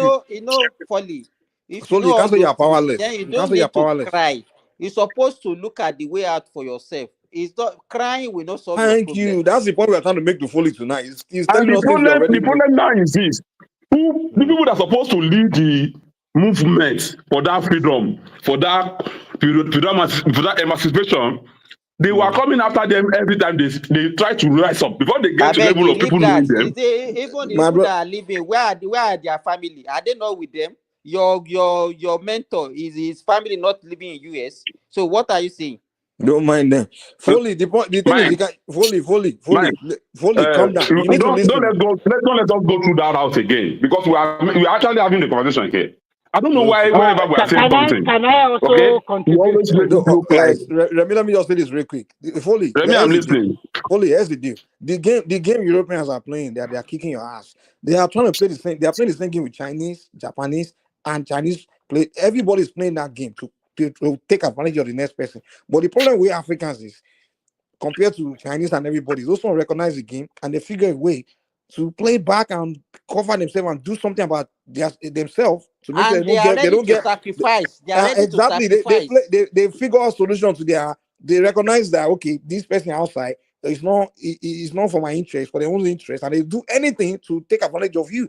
The Chinese man know that. Even Europeans know that. Even Europeans don't trust themselves. It's the reason why Russia will not let NATO near its border because you know that I can't trust you. So everybody understand that. But we Africans are the only one where we just cry, and we blame the person that's taking advantage of us when we know that's the game they're supposed to play. They're supposed to come and take what you have. Yeah. The China So for Can you I telling me contribute what my the own? game they are about playing, you have are one wasting your time. You president. need to tell me how Can we I can. contribute my The own now? China you are talking about have one president, Let me right? say Let Remy something. come in. Let Remy come in. Let me say something. When we talk about China, this is a country that they know they are not at par with the rest of the world, and they closed their country for 25 years. The people suffer, no food. People are not saying ebin power. They brought people like Foley that is so highly educated. They took you from Lado Ekiti, all of Jesse, Igbo, Odomu, that you were farming there. And when they are ready, they do like boy. They give all the Europeans and Americans, they give them whatever they want to go and bring their factory industry to China because they're cheap labor there. The cheap labor that time, when they didn't brought it, maybe their monthly salary is about, just for example, let's say about $100. And when they came, the Americans and the Europeans, they were giving them like $120. But if you want the same job in America, you have to pay times 4, maybe $300 or $400 for the same job. And these people, they continue to understudy them. I remember the first car made in China, they called that car QQ. That car was so small, they are selling it below $3,000. A car that had everything. Chinese people, because of their patriotism, they were buying the car. The system they also use also helped them because this is 1.4 billion population. You cannot say American democracy because they won't move an inch. So Remy is telling So us the Chinese figure solution. one thing I've learned is that, sorry, Mike, one thing I've learned is that the people of that country, leader and followers, they do not blame their leader. Everybody sacrifices at the same time. If we want our country to be better, we need to do that sacrifice and make sure that our generation suffer for those unborn generation to enjoy. That is the only way. Remy, if you want, in fact, Nigeria is even more suffering than what you people are talking about. No, okay? Nigeria never suffer. In fact, if you have a good, let me tell you, because you always come here and see Nigeria is federal. Don't equate it with this Let kind me of tell suffering you I'm what talking happened. about. Let's fully respond. It's not the same. Remy, just stop. Let me react to what you just Let's said. not make it about Nigeria. Let me react to what you just said. Let me react to what you just said. You are talking about France, China, that actually align with their citizens and tell them this is our future. This is what we want to. This is our target. These are our goals. Okay, it's not in a. That was not their goal initially. It is, you know what? One thing you should know is that the world is not static. Place Their where goal I was see that, listen, they were starving. Listen first, they were starving. They don't have enough food to eat. And then a lot of people are dropping dead. Remy, it's And because they they were want to expansion. It's because the Europeans. Remy, don't say that. The okay, Chinese, maybe they gave them hold sanctions and everything. on. Okay, The Chinese, The Chinese know that the Europeans are coming to. Sorry, give me 1 second. The Chinese know that the Europeans want to play the same game. They're playing with the Africans and everybody else. And the Chinese figure the solution where they put a plan together to get themselves, and they know that to do that they have to shut themselves. Foley, if you are hearing us, your network is not good. We cannot hear you. Can't even. Remy, the thing is, if you look at the Chinese national, they will tell you how they refuse to be slaves. To what do you think they're talking about? They know the Europeans are out there to conquer everybody. They know the Europeans, the individual countries, particularly British, France, and they're doing it individually. It's not like the whole Europe came together to plan it.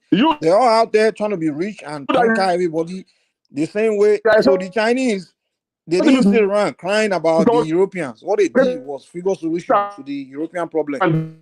But Africans, what we do is we see the European problem, we just sit around pointing finger at the Europeans. We point finger and then we cry Mike, all day. I think the major problem that we have is that we just like to be comfortable. We like to be comfortable. We don't plan. We don't want to strategize. We see the problem and we complain about it, and then we cry. That's it. And want to be in a comfort zone. When you see the problem, rather than looking at the solution, and sometimes we know the solution, but we know it's going to create a lot of discomfort. We just don't want to do the solution. Take approach towards the solution. Just like Remy said, the Chinese need the solution, so they have to go through the sacrifice to get to the solution, right? But the African will see the solution, but they will know that I'm on this solution. Yeah, that means just like Mussolini say, he said that you die like a lion or you live like a sheep. So the African will say, let me continue to live like a sheep. You understand? Because I don't want to die like a lion. So the Africans, they know that they don't want to go through the sacrifice for their solution. So they will just sit down and just complain, hoping that one day Europeans will repent. Is it not the same thing that all of us are demonstrating? Instead of us to say, okay, we have problem, everybody start japa. Okay, we have to go and look for where comfort is now. That's it now. So We are not ready. We are not ready. And yeah, I don't think we I can don't think a ready. black man will be ready anytime. this thing you are saying, me and my brothers will always have issue about it because most of them they were encouraging me to leave. But I told them, where you want me to go, somebody build the place. So what happened to me building my own space as well? What about if those guys fail to build their country? What will happen? Should I have any right to go there? So we can build here. There are still people among us who are ready to do the job. I don't buy your narrative too. I don't buy your narrative. Just stop all those buildings, all those subtle black men. The question is this: whether you build Nigeria or you don't build Nigeria, immigration I'm will not always talking happen. about that. So I'm your not point talking about that. But there must be people that have intention. No. There must be that have the intention of doing something different. Wait.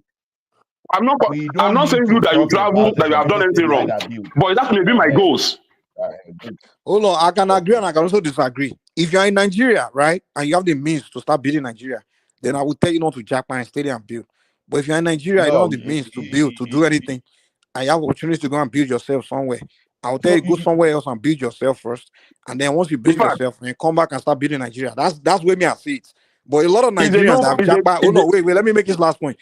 The problem I have with a lot of Nigerians is when they left Nigeria, they didn't have anything. Like they left Nigeria, they've gone to these other places and they've built themselves, and they're in a position to start doing something in Nigeria to be their country. They don't want to do it. They will telling you, I hate that country. I don't want to go back. They become loyal to that new Oyibo country when Oyibo built for himself. Those are the people that are useless to me. I know many Nigerians like that in America. They've built their life, but they will tell you I can't go back because insecurity. Oh, because there's no light, there's no My brother, who's going to build a country for you? It's a known fact that Nigeria will kill your dream if you are not being, even if you are careful. Nigeria will kill your dreams. That's why you see people trying to look for where to survive, to expand their dreams, to get it right. But that does not mean, in fact, when I'm talking about building here, I choose part of confronting these people that is making Africa to be poor. I choose that part of the struggle that we need to have first to even start building Nigeria. So Yemi was talking about China. When those things were happening in China, you will not see their leaders mismanaging the little resources they have. They were using it for something to grow to the space. But now when you are seeing me, when you are asking me to die of hunger, and I'm seeing Mr. President's son, his family, living as if they are in heaven already, and you are expecting somebody they are going to the Vatican. Right. You are expecting somebody to come and die for that same people who tell you that you are not a human being too, as like them. If we want to build Nigeria, let's all of us agree this is the path we are taking. And anybody that did anything contrary with that, what the plan is, we take them out of the equation, and we continue our movement. Not when you are telling me to starve myself to death. Remy, I agree fully on this 100%. If we want to build and want to, the leader have to say, okay, this is what we're trying to go, this is what we're trying to achieve, make it clear to everybody. And this is sacrifice we all have to make to get there. Make it clear. And then people, there will be many Nigerians that are willing to make that sacrifice. I don't know, maybe not, but there may be many Nigerians that will be willing to go to that sacrifice for their children and their grandchildren, like the Chinese did, because the Chinese, they made it clear where they are heading back then. And many of our citizens were volunteering, joining the army, whatever force, going through the pain because their leaders already made the plan clear, the blueprints of where they are trying to go clear to them. In fact, but in the case of Nigeria, I don't see a blueprint, to be honest. There's no blueprint. It's just it's very easy to say that, and it's good on paper, but how practicable it is.